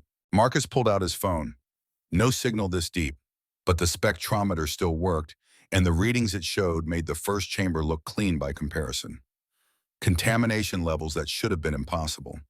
Concentrations that suggested the worst of the buried material had never been in the barrels upstairs but down here, in chambers designed to survive decades. We need to leave, Marcus said. Now. They didn't run, but it was close. Back through the narrow passage, Marcus pulling himself forward with hands that shook from more than exertion. Behind him, David moved with equal urgency, both of them understanding without speaking that they'd found more than evidence. They'd found proof of intent. They emerged into the first chamber, then climbed the rope to the surface, hauling up sample containers and equipment. Marcus pulled himself through the crack in the stone and stood in afternoon sunlight that felt like absolution. David followed, and they stood together breathing air that tasted sweet and clean after the chemical thickness below. We can't seal this back up, David said. I know. And we can't wait for the EP. I know that too. Marcus pulled out his phone. Full signal now, messages waiting, voicemails, texts, all from unknown numbers. He ignored them and called Dr. Morrison. We have everything we need, he said when she answered. Samples, readings, video documentation, and proof that this is bigger than 8 farms, way bigger. How much bigger? National, with active maintenance and monitoring. Someone's been keeping these sites functional for 45 years. Silence, then. I'll call Sarah. Can you meet tonight? Where? Her office, Des Moines, 8 p.m., and Mr. Holden. Bring everything. This is the kind of story that only runs once. We need to make it count. They made it count. At 8 p.m., Marcus and David sat in a conference room at the Des Moines Register with Sarah Chen, a journalist who'd built her reputation on stories others were too afraid to touch. She listened to Marcus's account without interrupting, examined the samples, studied the readings, watched David's video documentation from beginning to end. When she finished, she sat back in her chair and let out a long breath. This is Pulitzer-level work, she said quietly, or career suicide, possibly both. Which one are you choosing? Marcus asked. The story runs Sunday, front page, full spread. I'll need 48 hours to verify independently, get comments from the Defense Department, contact the other farm families. Can you hold the line that long? We'll try. Caldwell will come at you hard. The minute he knows we're running this, he'll throw everything he has at stopping it. Injunctions, threats, Probably attempts to discredit you personally. Let him try. Sarah studied Marcus for a long moment. Your father kept this secret for 43 years. You're exposing it after 2 weeks. What changed? Marcus thought about that question, about his father sitting at the window, about Eleanor dying without explanation, about Grace's final days when the cancer had eaten away everything but her eyes. And those eyes had asked why, and Marcus had no answer because he hadn't known there was a question. Nothing changed, he said finally. That's the problem. It's been the same poison killing the same people for 45 years. The only thing that changed is someone finally stopped pretending it wasn't happening. Sarah nodded slowly. Sunday morning, 6 a.m., the story drops. They shook hands. Marcus and David left the building and drove back to the farm in silence. Both of them understood what came next. The countdown had started. 48 hours until the truth became public. 48 hours for Caldwell to make his move. 48 hours to prepare for a war neither of them fully understood, but both had chosen to fight. At the farm, they sat on the porch as night fell. The stone was invisible in darkness, but Marcus could feel its presence, could feel the weight of 45 years of silence cracking open, ready to spill into light. His phone buzzed, and a text from an unknown number. Mr. Holden, please reconsider. You're destroying your life and accomplishing nothing. The offer stands, $2.5 million, medical care, relocation, peace. All you have to do is say yes. Marcus showed the text to David. What are you going to tell them? David asked. Marcus deleted the message and turned off his phone. Nothing, he said. There's nothing left to say. They sat in silence, father and son, watching stars emerge one by one above farmland that had been poisoned before either of them was born, waiting for Sunday morning and whatever it would bring. Saturday morning arrived with deceptive calm.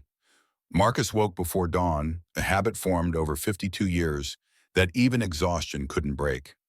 David was asleep on the couch, one arm thrown over his face, breathing with the deep rhythm of youth. Marcus stood watching his son for a moment, remembering the boy who'd grown up here summers, running through fields that were slowly poisoning him, drinking water from a well that carried death in concentrations too small to taste. The coffee maker gurgled in the silence. Marcus poured a cup and went to the window, his father's window, and looked out at the western field. The stone sat in gray pre-dawn light, patient as always, keeping its vigil over secrets that would be secrets for less than 72 hours if everything went according to plan. His phone sat on the table where he'd left it, powered off, a small act of defiance against the messages that would be waiting. Marcus turned it on and watched notifications flood the screen. 47 missed calls, 63 text messages, 12 voicemails, all from numbers he didn't recognize, except one. Dr. Morrison had called at 11 p.m. Her voicemail was brief. Mr. Holden, Carmen Torres called me tonight, the widow from the Lynn County farm. Someone visited her yesterday, offered her money, a lot of money. She told them no. Then they told her things about her husband's death, details that weren't in any public record. They knew, Marcus. They've always known. She's scared. I'm scared. Call me when you can. Marcus called back. Morrison answered on the first ring. Have you talked to Sarah? She asked without preamble. Not since last night. Call her. Now, they're moving faster than we expected. Marcus ended the call and dialed Sarah Chen. She answered, sounding exhausted. I was about to call you, she said. We've got a problem. What kind of problem? The legal kind. At midnight, my editor received a letter from a law firm in Washington. 23 pages. Threatens litigation if we publish anything related to classified military operations without proper verification. Claims the documents you provided may constitute stolen government property. Says publishing them would violate the Espionage Act. Marcus felt his stomach drop. Can they do that? Technically, maybe. The documents are 45 years old and the classification period should have expired. But they're arguing national security exemptions. More importantly, they can tie us up in court long enough that the story goes stale. By the time we win the right to publish, if we win, nobody will care anymore. So we're done. I didn't say that. Sarah's voice hardened. I said we have a problem. Problems have solutions. I've got our legal team looking at the letter now, and I've got calls into 3 other publications. If the Register won't run it, someone else will. How long? 72 hours, maybe less if I can push hard enough.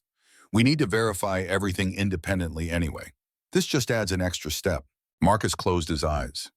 72 hours. 3 more days for Caldwell to work on the other families. 3 more days to buy silence. 3 more days for the story to die before it was born. What do you need from me? He asked. Stay alive. Stay free. Don't sign anything. Don't talk to anyone except me and Morrison. And Marcus, watch your back. These people don't play fair. The call ended. Marcus stood holding the phone, feeling the walls close in. He'd thought he understood what he was fighting. Thought it was about 8 farms and some buried poison and making sure people knew the truth. But Hendricks had been right. This was bigger.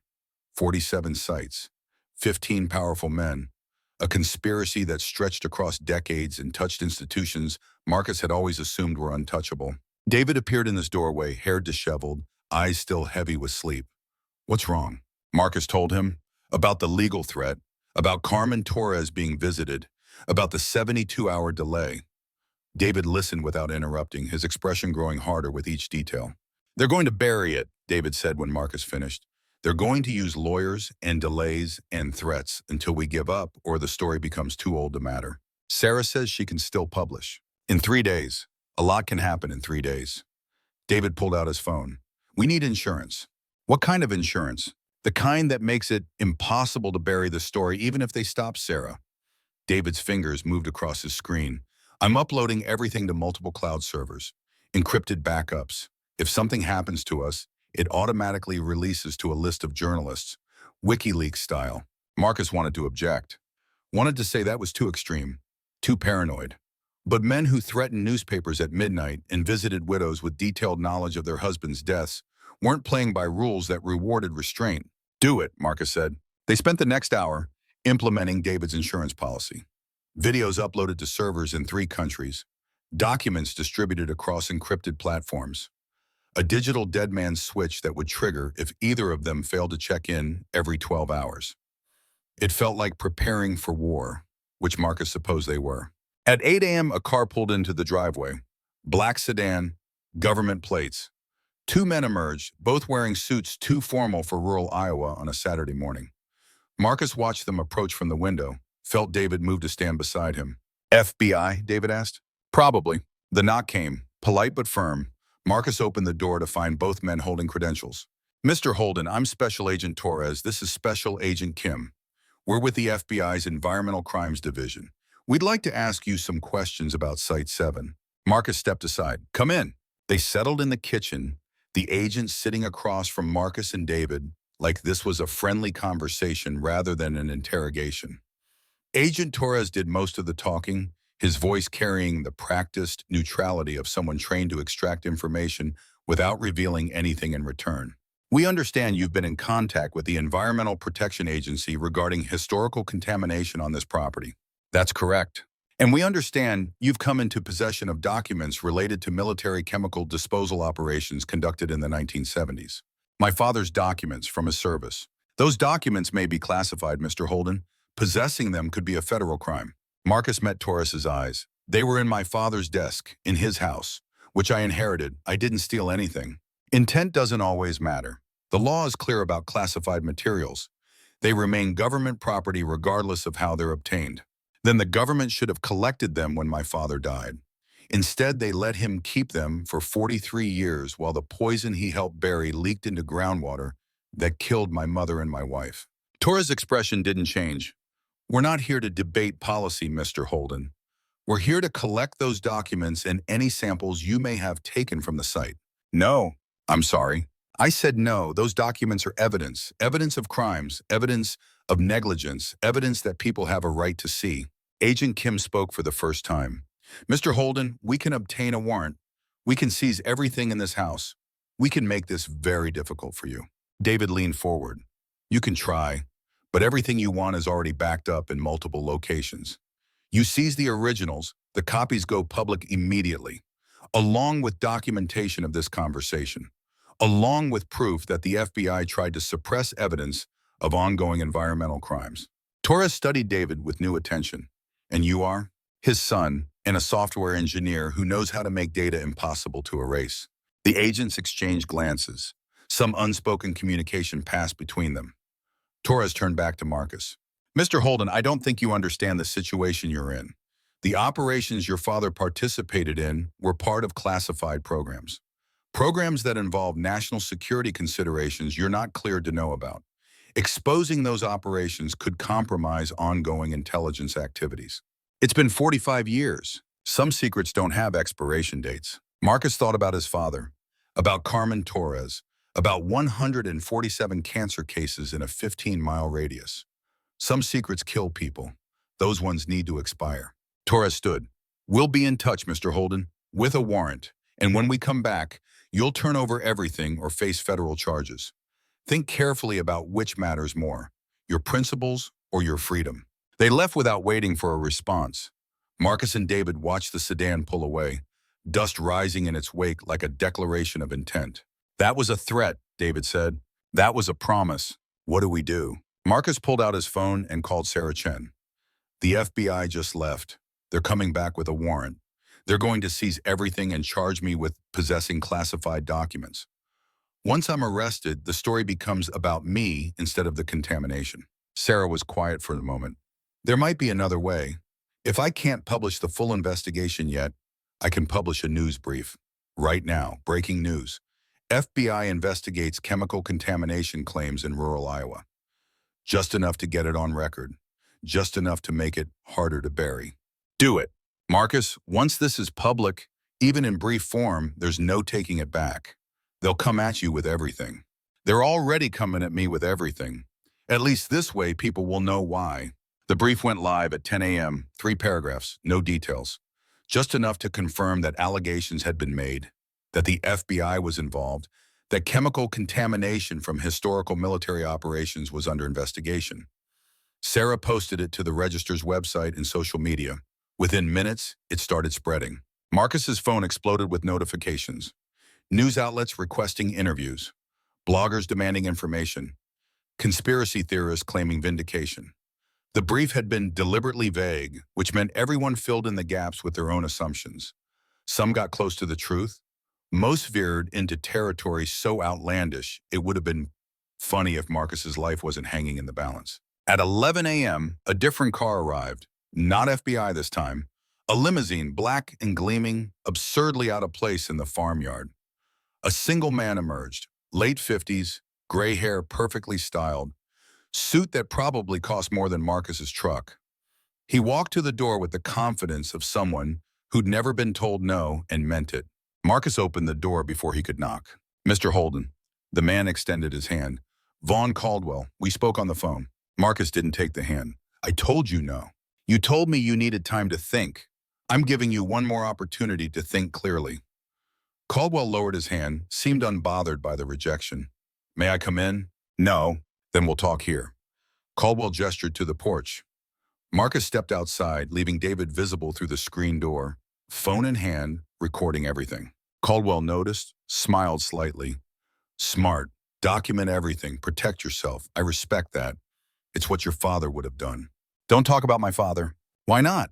He was a good man, made a hard choice in a hard situation, lived with it honorably for 4 decades.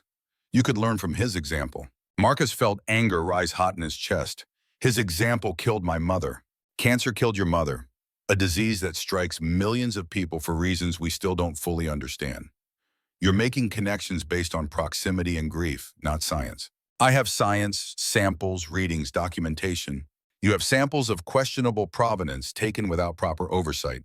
You have readings from equipment you operated yourself with no independent verification. You have documents that may or may not be authentic. What you don't have is proof that would stand up in any court. I have enough for the news. Caldwell's smile widened. Do you? Because I've read Sarah Chen's brief. It's very careful, very vague. No names, no specifics, nothing actionable. She's a smart journalist, Mr. Holden. She knows libel law. She knows defamation. She knows that making specific accusations without ironclad proof is career suicide. So she wrote 3 paragraphs of nothing and moved on. She's working on the full story, which will take weeks, maybe months, long enough for proper testing to be conducted by qualified professionals, long enough for the actual facts to emerge, long enough for calmer heads to prevail. Caldwell pulled an envelope from his jacket. $3 million, cash settlement, medical care for life, complete relocation package, a confidentiality agreement that protects both parties. And most importantly, an end to this before you destroy yourself and accomplish nothing. Marcus looked at the envelope, thought about the FBI's threat, thought about Sarah's 72-hour delay, thought about Hendrix's list of powerful men who would fight him with resources he couldn't match. Thought about his father sitting at the window for 43 years. No, he said. Caldwell's smile faded. Mr. Holden, be reasonable. I am being reasonable. Reasonably certain that you and everyone you represent have been lying for 45 years. Reasonably certain that people have died because of those lies. Reasonably certain that more will die if the lies continue. People die every day. From cancer, from accidents, from bad luck and bad genetics and bad timing. You're not saving anyone by destroying your own life. Maybe not, but I'm making sure they know why they died. That's more than my father gave them. Caldwell's expression hardened. Your father was a practical man. You're a fool. The offer expires in 24 hours. After that, you're on your own against people who will crush you without a second thought. I'm already on my own, have been since Grace died, and nobody could tell me why. Caldwell returned the envelope to his jacket. Suit yourself.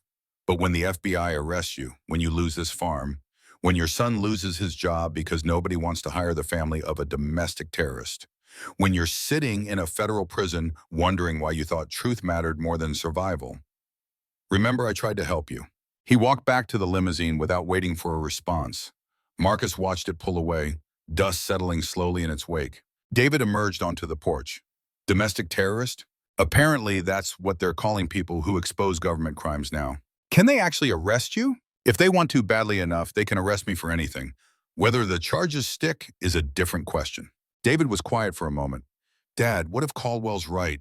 What if we fight this and lose everything and accomplish nothing? Marcus thought about that, about the very real possibility that everything Caldwell said was true, that the samples wouldn't be accepted, that Sarah's story would be buried, that the FBI would make an example of him, that he'd end up bankrupt and imprisoned while the contamination continued and the cover-up remained intact. Then at least we tried, Marcus said. At least we didn't spend the rest of our lives wondering if we should have. That's not much of a legacy. It's better than silence. They spent the afternoon waiting for the FBI to return with their warrant, for Sarah to call with bad news, for something to break in a direction that made the choice clearer. Nothing came. Just hours of mounting tension and the weight of knowing that somewhere, in offices and conference rooms Marcus would never see, powerful men were making decisions about his future. At 4 p.m., Dr. Morrison called. 2 more families took settlements, she said without preamble. The Sullivans and the Chens, that's 4 of 8. Half gone, half silent. Marcus closed his eyes. What about Torres? Still holding, but she's scared. They visited her again this morning. Told her things about her daughter, things nobody should know, private things, medical things. It's like they have access to records that should be sealed. They probably do. Marcus, I don't know how much longer people can hold out. These aren't wealthy families. They're farmers living payment to payment. Caldwell's offering amounts that would change their lives. Can we really ask them to turn that down? I'm not asking them anything. I'm just trying to make sure they know what they're turning it down for. Morrison sighed. The EPA called me an hour ago. They're accelerating their timeline. Instead of the 7 to 10 days Inspector Chen mentioned, they're coming Monday morning. First thing, Sarah's brief lit a fire under someone. They want to get ahead of the story. Marcus felt something shift in his chest. Monday, 2 days from now, if the EPA confirmed what he'd found, if they documented the contamination officially, the whole thing became federal record. Undeniable. Permanent.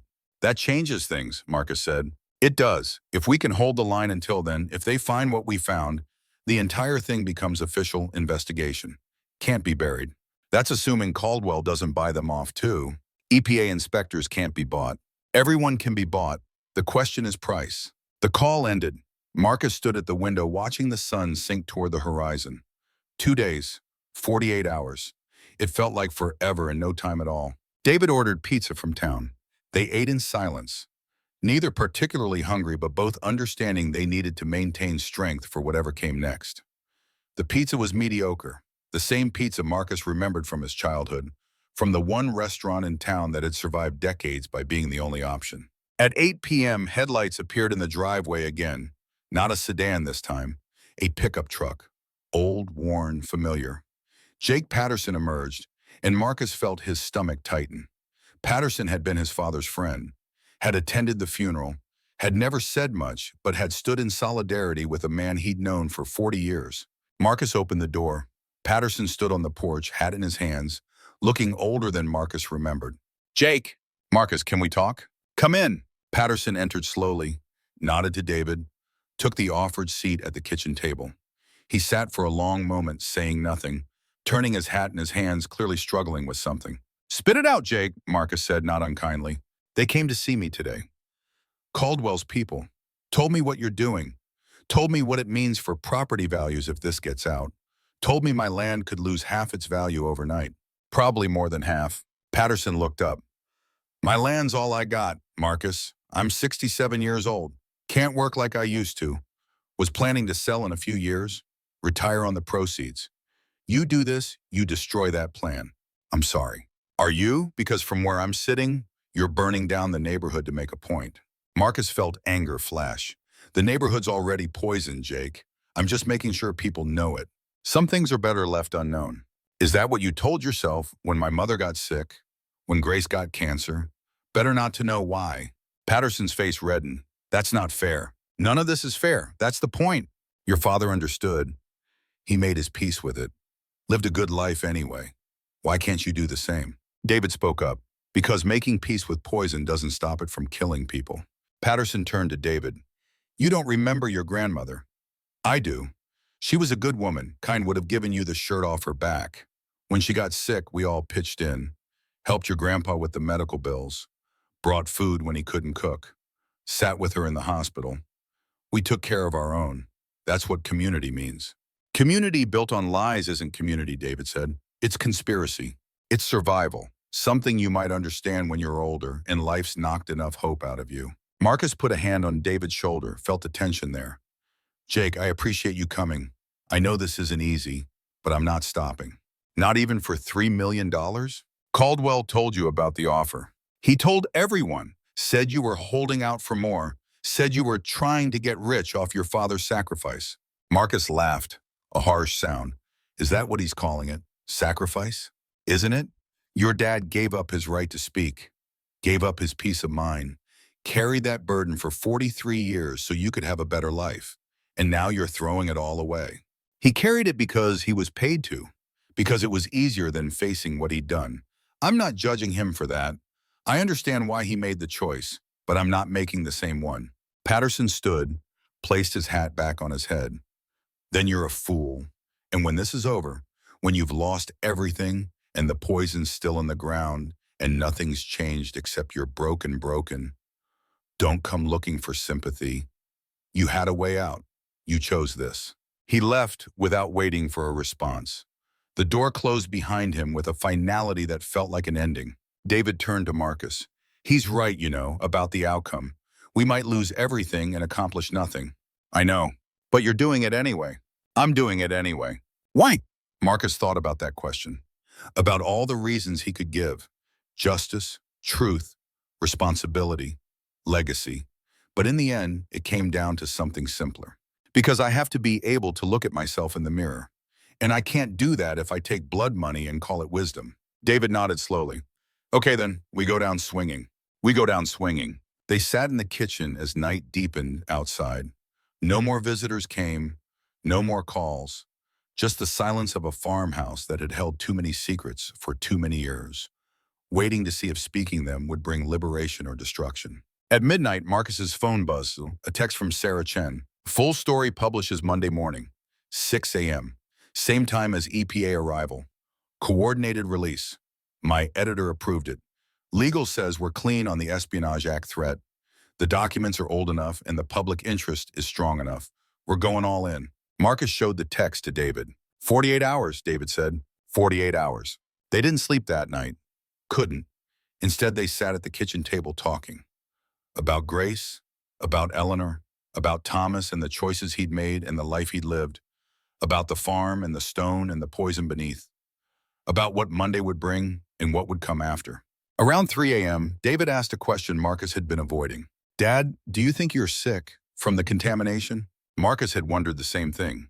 had felt the fatigue that went beyond tired, the occasional cough that lingered too long, the way his hands sometimes shook for no reason he could identify. Maybe, he said. Probably. I've been drinking the water for 2 months. It's been in my system long enough to do damage. We should get you tested. After Monday, after the story runs, after the EPA confirms what we already know. Then I'll get tested. And if it's bad, then it's bad. Won't change what we're doing. David was quiet for a long moment. Then, I'm glad I came home.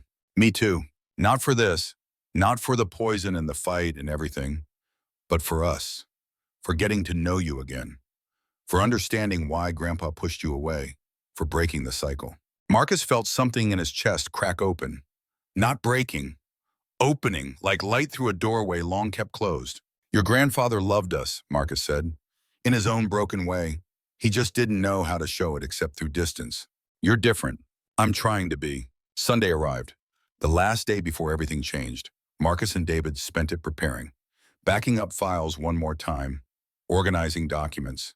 Making sure that if the FBI arrived with their warrant, if Caldwell made one more play, if something went wrong, the truth would still get out. At 5 p.m., they drove into town. Not for supplies, for witnesses. They went to the diner, ordered coffee they didn't drink, sat where everyone could see them. Alive, free, unbowed. Let the town see that Marcus Holden wasn't hiding, wasn't running, was right here, waiting for Monday morning like everyone else. People stared. Some whispered. Nobody approached except the waitress, who refilled their coffee with a smile that held sympathy or pity, or maybe just recognition of difficult choices. They drove back to the farm as the sun set, parked the truck, walked to the western field one more time. The stone sat in golden light, patient and eternal, keeping its vigil over secrets that in 12 hours would be secret no more. Last chance to change your mind, David said. Marcus looked at his son, 28 years old, young enough to rebuild if this destroyed them, old enough to understand what destruction meant. You want me to? Marcus asked. No, I want you to see it through. I want us to see it through. Together.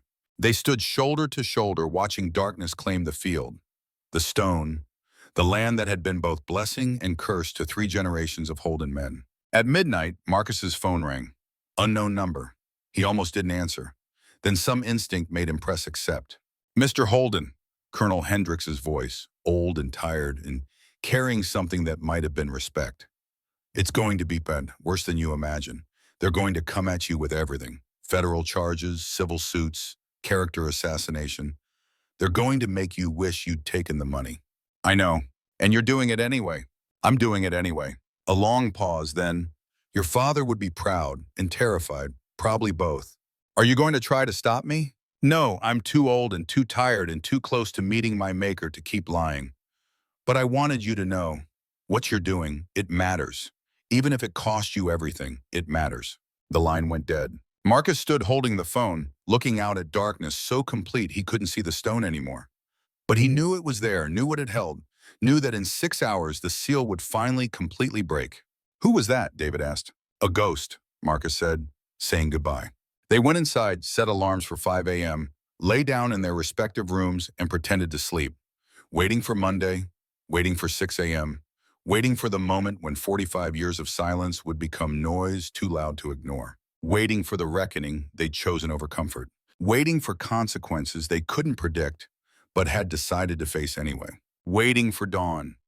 Monday morning broke gray and cold, the kind of dawn that feels more like an ending than a beginning. Marcus stood at the window at 5:45, coffee untouched in his hand, watching the first light creep across the western field. The stone emerged from darkness slowly, reluctantly, as if it knew that today was the day its purpose ended. David appeared beside him, silent, both of them understanding that some moments required no words. They stood together as the clock on the kitchen wall ticked towards 6 a.m., toward the moment Sarah Chen's story would go live, toward the moment the EPA team would arrive, toward the moment 45 years of silence would become permanent, unchangeable record. At 5:58, Marcus's phone buzzed. Sarah. It's live, front page, full spread, everything. Marcus opened the browser on his phone. The Des Moines Register's homepage had been transformed. A photograph of the stone filled the screen, with the headline in letters large enough to be read from across a room. Buried Secrets: How the Military Poisoned Iowa Farmland and Paid Veterans to Stay Silent. Below it, a subheading Exclusive investigation reveals 47 contaminated sites across 12 states, decades of cancer deaths, in an ongoing cover-up involving some of America's most powerful men. Marcus scrolled through the article. Sarah had done exactly what she promised. Every detail, every document, every sample reading. His father's log, reproduced in full, the list of 8 farms, the cancer statistics, Dr. Morrison's 9 years of research, Carmen Torres's testimony about her husband's death, the military disposal reports, Hendrix's list of 15 powerful men, though carefully worded to avoid direct accusations, and photographs, the chamber beneath the stone, the corroded barrels, the military stencils, the second chamber with its still functioning pumps. David's video, broken into clips, embedded throughout the article. Evidence so comprehensive that denial would require either willful blindness or outright lies. It's perfect, Marcus said quietly. It's a declaration of war, David replied. They didn't have to wait long for the response. At 6:15, Marcus's phone began ringing. News outlets, radio stations, television networks, everyone wanting interviews, wanting Marcus's voice, wanting the human face behind the story. He answered none of them. Let the article speak for itself. At 7 a.m., 3 EPA vehicles pulled into the driveway, not the 2-person assessment team Marcus had expected. 8 people, full hazmat gear, equipment trucks, the kind of response that suggested someone higher up had made phone calls after reading Sarah's article. The lead inspector introduced herself as Dr. Patricia Williams, regional director. She was 50s, gray-haired, carrying the authority of someone who'd spent decades fighting bureaucracy and hadn't lost yet. Mr. Holden, I read the article. I've seen your documentation. We're here to verify everything independently and begin immediate containment procedures. This is now a federal priority site. Marcus felt something in his chest loosen. Not relief exactly, but acknowledgement. Thank you. Don't thank me. We should have been here 45 years ago. We're going to need full access to the site, and we're going to need you and your son to relocate temporarily. The contamination levels you documented, if accurate, make this property unsafe for habitation. Where do we go? EPA will cover hotel costs, short-term, until we complete initial assessment. Then we'll discuss long-term housing solutions. Marcus looked at David, saw the same thought reflected in his son's eyes. They were being displaced from the farm. The land Thomas had bought with silence was being taken back by the truth. Give us an hour to pack, Marcus said. They gathered what mattered. Clothes, laptops, the metal box with Thomas's log and the original documents, photographs of Grace and Eleanor. David moved through the house with efficiency, but Marcus found himself pausing in doorways, touching walls, remembering. This was the house where he'd been raised, where his mother had cooked breakfast every morning, where his father had sat at the window keeping vigil, where Grace had smiled on the day he brought her here as a bride, where everything had been slowly poisoned by secrets kept in the name of security. By 8 a.m., they were in Marcus's truck, pulling away from the farm as EPA personnel in hazmat suits descended on the western field. In the rearview mirror, Marcus watched them erect barriers around the stone, saw drilling equipment being positioned, witnessed the beginning of an excavation that would probably take years to complete. They checked into a Holiday Inn on the outskirts of Des Moines. 2 rooms, basic, impersonal. The kind of place designed to be forgotten the moment you left it. Marcus sat on the edge of the bed and felt the weight of displacement settle over him. He'd lost his job. Now he'd lost his home. The farm that had been in his family for 45 years was now a federal contamination site. Property value 0, future uncertain. He'd chosen this, knew the cost, but knowing didn't make it easier to bear. David knocked on the connecting door. Dad, turn on the TV. Marcus flipped to CNN. Sarah Chen's story had gone national. A panel of experts discussing the implications. Environmental lawyers, military historians, public health officials, all of them using words like unprecedented and scandal and criminal negligence. The scroll at the bottom of the screen listed the 15 names from Hendrix's document, though carefully noted as alleged participants pending investigation. One of those names, Marcus noticed, had already issued a statement. The former senator from Nebraska, now a lobbyist for defense contractors, claimed no knowledge of any disposal program and suggested the documents were fabricated by disgruntled veterans seeking financial compensation. Marcus's phone rang, unknown number. He answered it anyway. Mr. Holden, this is Congressman Michael Reynolds, House Committee on Oversight and Reform. I've read the Register article. We're launching immediate hearings. We'd like you to testify. Marcus sat up straighter. Testify about what? Everything. Your father's involvement, the documents you found, the contamination, the cover-up. We need your testimony on record. Are you willing? Are you? Marcus thought about his father, about 43 years of silence, about the choice Thomas had made to protect himself by protecting the secret. Yes, Marcus said, I'll testify. Good. We'll be in touch about the details. Mr. Holden, what you did took courage. A lot of people are going to try to make you regret it. Don't let them. The call ended. Marcus sat holding the phone, feeling the machinery of government begin to turn. Slowly, ponderously, but turning nonetheless. Over the next 72 hours, the story metastasized. Cable news ran segments every hour. Social media exploded with theories and outrage. Environmental groups demanded immediate action. Veterans organizations split between those defending the soldiers who'd participated and those condemning the program that had used them. And the other farms began to surface. Carmen Torres went public, stood in front of cameras and talked about her husband's death, about 42 years of not knowing why, about the offer Caldwell had made and her decision to refuse it. Her testimony, raw and emotional, became the human face of the scandal. 2 more families from the original 8 came forward. The Sullivans, who'd initially taken Caldwell's settlement, returned the money and hired lawyers. Same with the Chens. Once the story was public, once silence was no longer an option, the financial incentive to stay quiet evaporated. But more significantly, families from the other 39 sites started emerging. People who'd lived on cheap land purchased by veterans in the late 70s and early 80s. People who'd experienced the same patterns of illness, the same early deaths, the same clusters of cancer that doctors called bad luck and statistics called suspicious. Each new testimony added weight to the investigation. Each new voice made it harder to dismiss as isolated incidents or coincidental correlation. By Thursday, the Department of Defense issued a statement, carefully worded, acknowledging that historical disposal operations had occurred, but claiming they were conducted in accordance with environmental standards of the time, and that proper protocols were followed. No mention of the 47 sites, no acknowledgement of the cover-up, no apology. Marcus watched the press conference from his hotel room and felt rage rise hot in his chest. Proper protocols. His mother was dead. Grace was dead. 41 people documented by Dr. Morrison were dead. Hundreds more across 12 states were probably dead.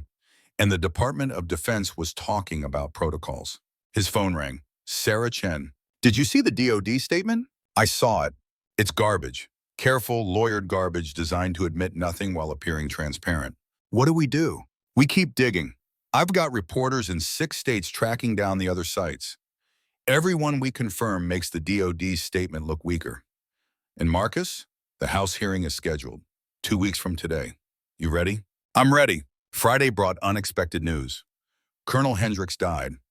Heart attack, the obituary said. 79 years old, survived by 4 children, 9 grandchildren, decorated veteran, respected leader. No mention of chemical disposal programs or covered-up contamination. But Hendricks had left something behind. His lawyer contacted Marcus that afternoon. Colonel Hendricks instructed me to provide you with certain documents upon his death. He said you'd know what to do with them. The documents arrived by courier that evening. A thick envelope, sealed, marked Thomas Holden's son in handwriting, Marcus recognized from the list of 15 names. Inside, a letter and a flash drive. The letter was brief. Mr. Holden, I'm dead now, which means I can finally tell the truth without worrying about consequences. The flash drive contains everything. Every site location, every soldier involved, every document proving the program was authorized at the highest levels, every piece of evidence I spent 40 years helping to hide. I'm not brave like you. Couldn't speak while I was alive. But I can speak now. Use it. Finish what you started, and know that your father was a better man than me. He felt guilty. I never did until it was too late. Signed, Colonel Richard Hendricks. Marcus inserted the flash drive into his laptop. Hundreds of files, thousands of pages of documentation, site surveys, burial records, authorization memos that went all the way to the Pentagon, names of generals and congressmen and defense contractors who'd known, approved, facilitated. Evidence that would turn a scandal into prosecutions. Marcus called Sarah immediately. I have everything. Hendricks left me everything. Send it to me. Now. Sarah, this is going to destroy people. Powerful people. Are you sure? I've never been more sure of anything in my life. Send it. Marcus uploaded the files to Sarah's secure server and felt the weight of Hendricks's confession transfer from his shoulders to hers. Whatever happened next, whatever consequences followed, the truth was now too distributed to suppress. Too many copies, too many witnesses, too many people who'd chosen, finally, to speak. The congressional hearing took place on a Wednesday in late June. Marcus flew to Washington with David, both of them uncomfortable in suits purchased specifically for the occasion. They walked into the House chamber and felt the weight of government bearing down. Cameras, reporters, spectators filling every seat. Marcus was sworn in, placed his hand on a Bible and promised to tell the truth. The whole truth. Nothing but the truth. Found it grimly amusing that the same government asking for truth had spent 45 years suppressing it. Congressman Reynolds led the questioning, asked Marcus to describe what he'd found. Marcus did, speaking slowly, clearly, making sure every word was recorded for the official record. Then he pulled out his father's log, held it up for the cameras. This is my father's handwriting, Sergeant Thomas Holden. He was 22 years old when he helped bury poison that would eventually kill his wife, my mother. He was forced to choose between following orders and protecting his future. He chose wrong, but he was a kid making an impossible choice created by men in this building who knew better and did it anyway. Marcus flipping through pages, read entries aloud. Watched congressmen shift uncomfortably as Thomas Holden's words indicted systems they'd inherited and maintained. My father carried this guilt for 43 years. It broke him, made him push away the people he loved because he thought distance was protection. He was wrong about that too, but he was trying. In his broken way, he was trying to be a good man despite a bad choice. Marcus closed the log. I'm here because he can't be. Because the men who created the program that used him are still alive, still powerful, still trying to avoid accountability. I'm here to make sure they don't succeed. The hearing lasted 6 hours. Other witnesses testified. Carmen Torres talked about her husband. Dr. Morrison presented her cancer cluster research. EPA officials confirmed contamination at 17 of the 47 sites, with investigations ongoing at the others. And Sarah Chen presented Hendricks's evidence. Names, dates, authorization documents. A paper trail that connected the disposal program to specific decisions made by specific people, many of whom were still alive, some of whom were watching the hearing with lawyers whispering in their ears. By the time Marcus left the chamber, the first arrests had already been made. Not the big names, not yet, but lower-level functionaries who'd falsified environmental reports, destroyed evidence, lied to investigators. The kind of arrests that sent messages to bigger fish that cooperation might be rewarded while obstruction would be prosecuted. Marcus and David flew back to Iowa in silence, both of them exhausted, both of them understanding that the hearing was just a beginning, not an end, that litigation would take years, that justice, if it came at all, would come slowly and incompletely. But it would come. That was more than Thomas Holden had ever believed possible. 3 months after the hearing, Marcus received notification from the EPA. The farm was officially designated a Superfund site. Cleanup would begin immediately and take an estimated 15 to 20 years. Property value, zero. Compensation, pending litigation that could take a decade to resolve. Marcus signed the papers transferring the land to federal control and felt nothing. No attachment, no regret. Just recognition that some places were too poisoned to save, and the best you could do was prevent the poison from spreading.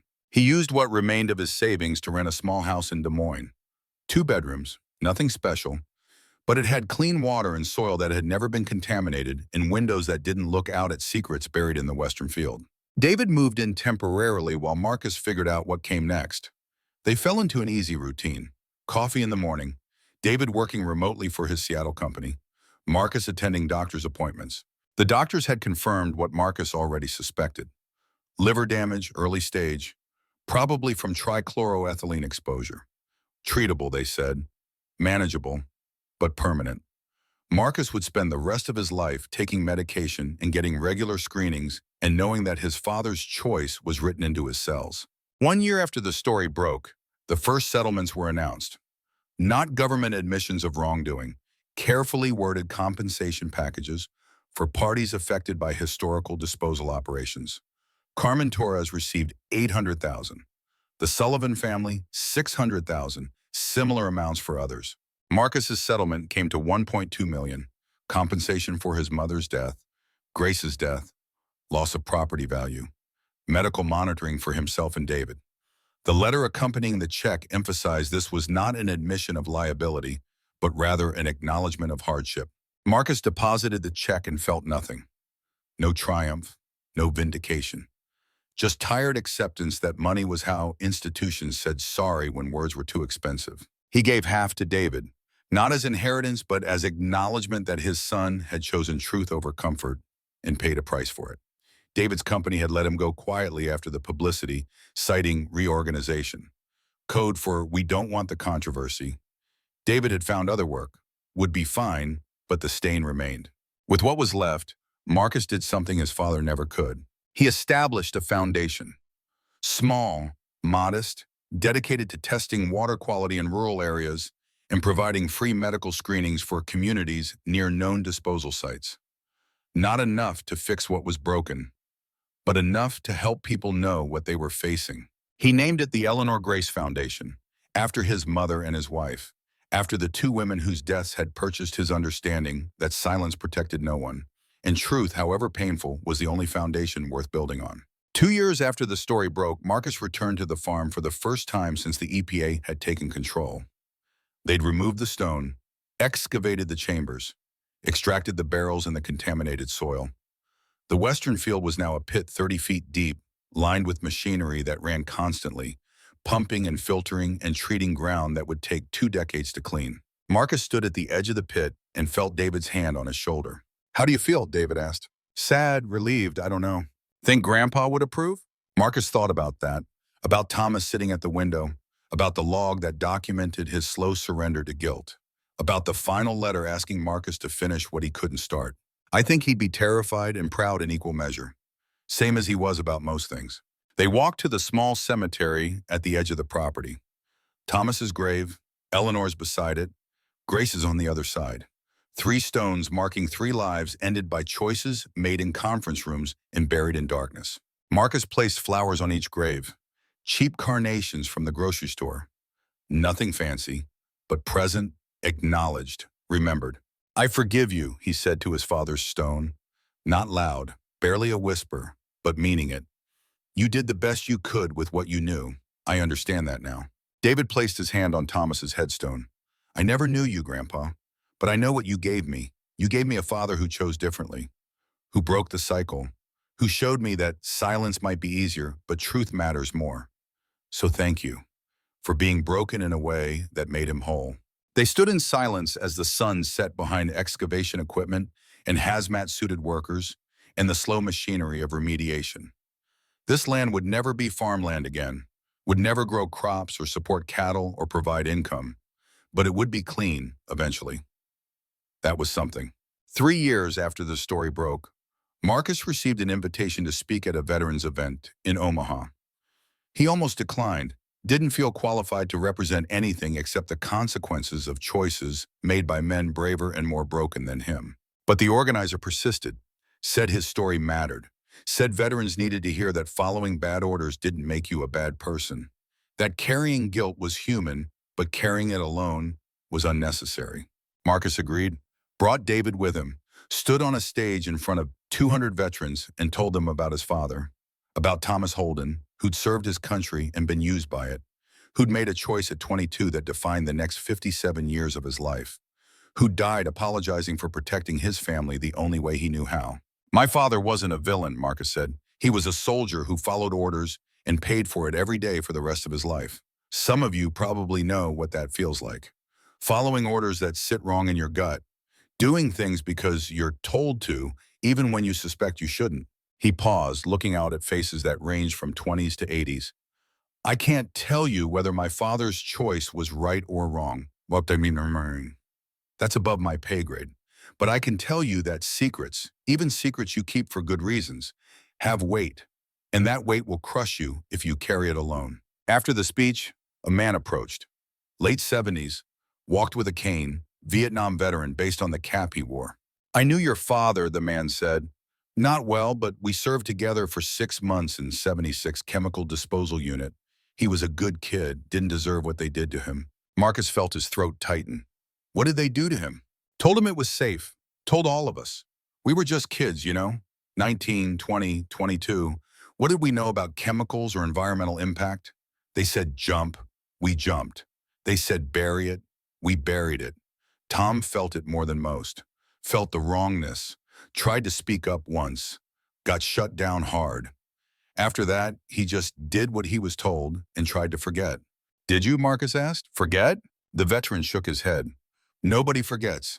We just get better at pretending we did. He held out his hand.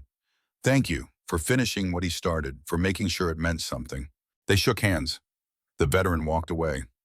Marcus stood watching him go, carrying his own weight, his own secrets, his own ghosts from choices made in youth and paid for in age. 5 years after the story broke, on a cold morning in November, Marcus sat in a courtroom in Washington, D.C.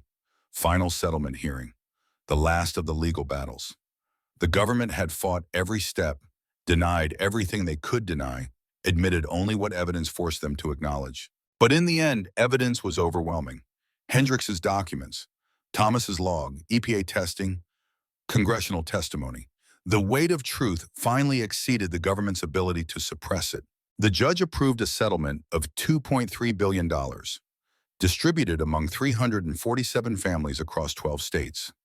Medical monitoring for affected communities, continued cleanup at all 47 sites, an official acknowledgement that the disposal program had been authorized, executed, and covered up by the Department of Defense. Not an apology, institutions don't apologize, but acknowledgement, on federal record, permanent and undeniable. Marcus walked out of the courtroom and called David, who was back in Seattle working for a new company, building a life, moving forward. It's over, Marcus said. How do you feel? Tired, older, but okay. You did good, Dad. We did good, together. Yeah, David said, and Marcus could hear the smile in his voice. We did. That night, Marcus stood at the window of his small house in Des Moines and looked out at a neighborhood that had never been contaminated, never been lied to, never been used as a dumping ground for secrets too dangerous to acknowledge. Normal people living normal lives, unaware how fragile that normalcy was, how easily it could be stolen by men making decisions in distant rooms. His phone buzzed, a text from an unknown number. Mr. Holden, this is Carmen Torres. I just wanted to say thank you. For 42 years, I didn't know why Michael died. Now I know. It doesn't bring him back. But it matters. It mattered to him. It matters to our daughter. It matters to everyone who came after. You gave us that. So thank you. Marcus read the message 3 times, then saved it. Added it to a folder of messages he'd received over the past 5 years. Families thanking him, veterans telling him their stories, people he'd never meet acknowledging that his choice to speak had given them permission to do the same. He opened his laptop and began writing. Not a book, not a memoir, just his account of what happened. For David's children, when they came.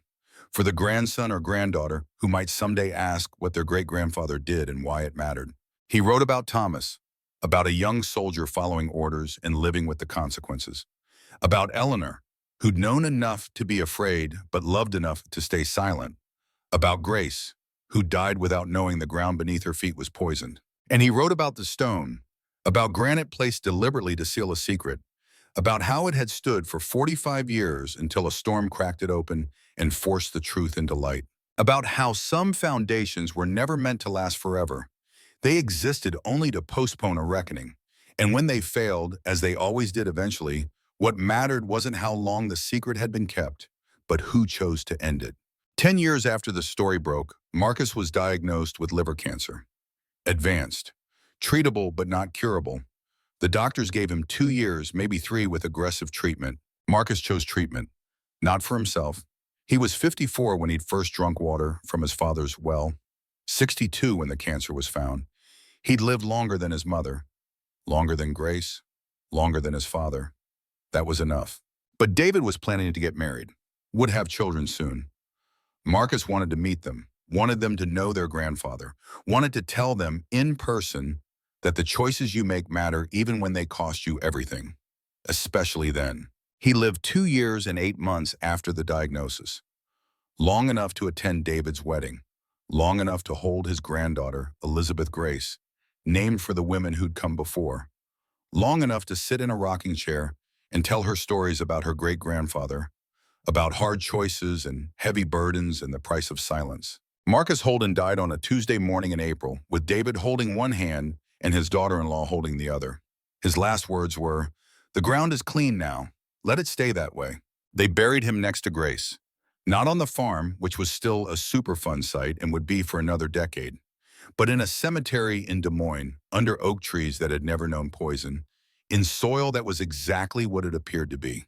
At the funeral, David spoke about his father's courage, about his grandfather's burden, about breaking cycles and choosing truth and understanding that some legacies are worth dying for and others are worth killing. "My father," David said, "spent his last 10 years making sure people knew why they died or gotten sick or lost the land they loved. He didn't get rich doing it, didn't become famous, lost more than he gained in every material sense. But he slept at night. He looked at himself in the mirror. He broke a silence that had poisoned 3 generations of our family. And he taught me that there are things worth more than comfort, worth more than money, worth more than peace purchased with lies." David paused, looking out at faces in the crowd. Carmen Torres, Dr. Morrison, Sarah Chen, other families from the 47 sites. People who'd made similar choices, who'd spoken when silence would have been easier, who'd chosen truth despite the cost. "My father used to say the stone held the ground together, but he was wrong. The truth does. And now that he's told it, now that we all know what was buried beneath our feet, the ground is finally solid, finally real, finally something we can build on without wondering what's underneath." After the service, after the mourners had left, David stood alone by the grave, placed his hand on the fresh-turned earth, felt the weight of inheritance settling on his shoulders.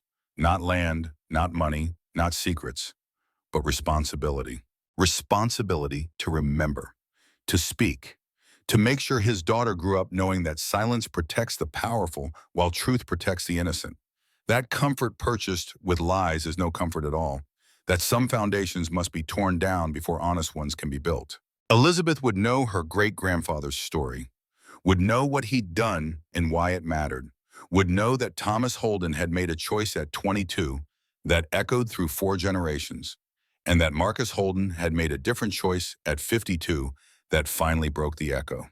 And she would know that the stone was gone now, removed, destroyed, turned to gravel and scattered across roadbeds where it could hold nothing up and seal nothing down, where it was just stone, ordinary and purposeless, its weight no longer bearing down on generations who'd lived beneath it.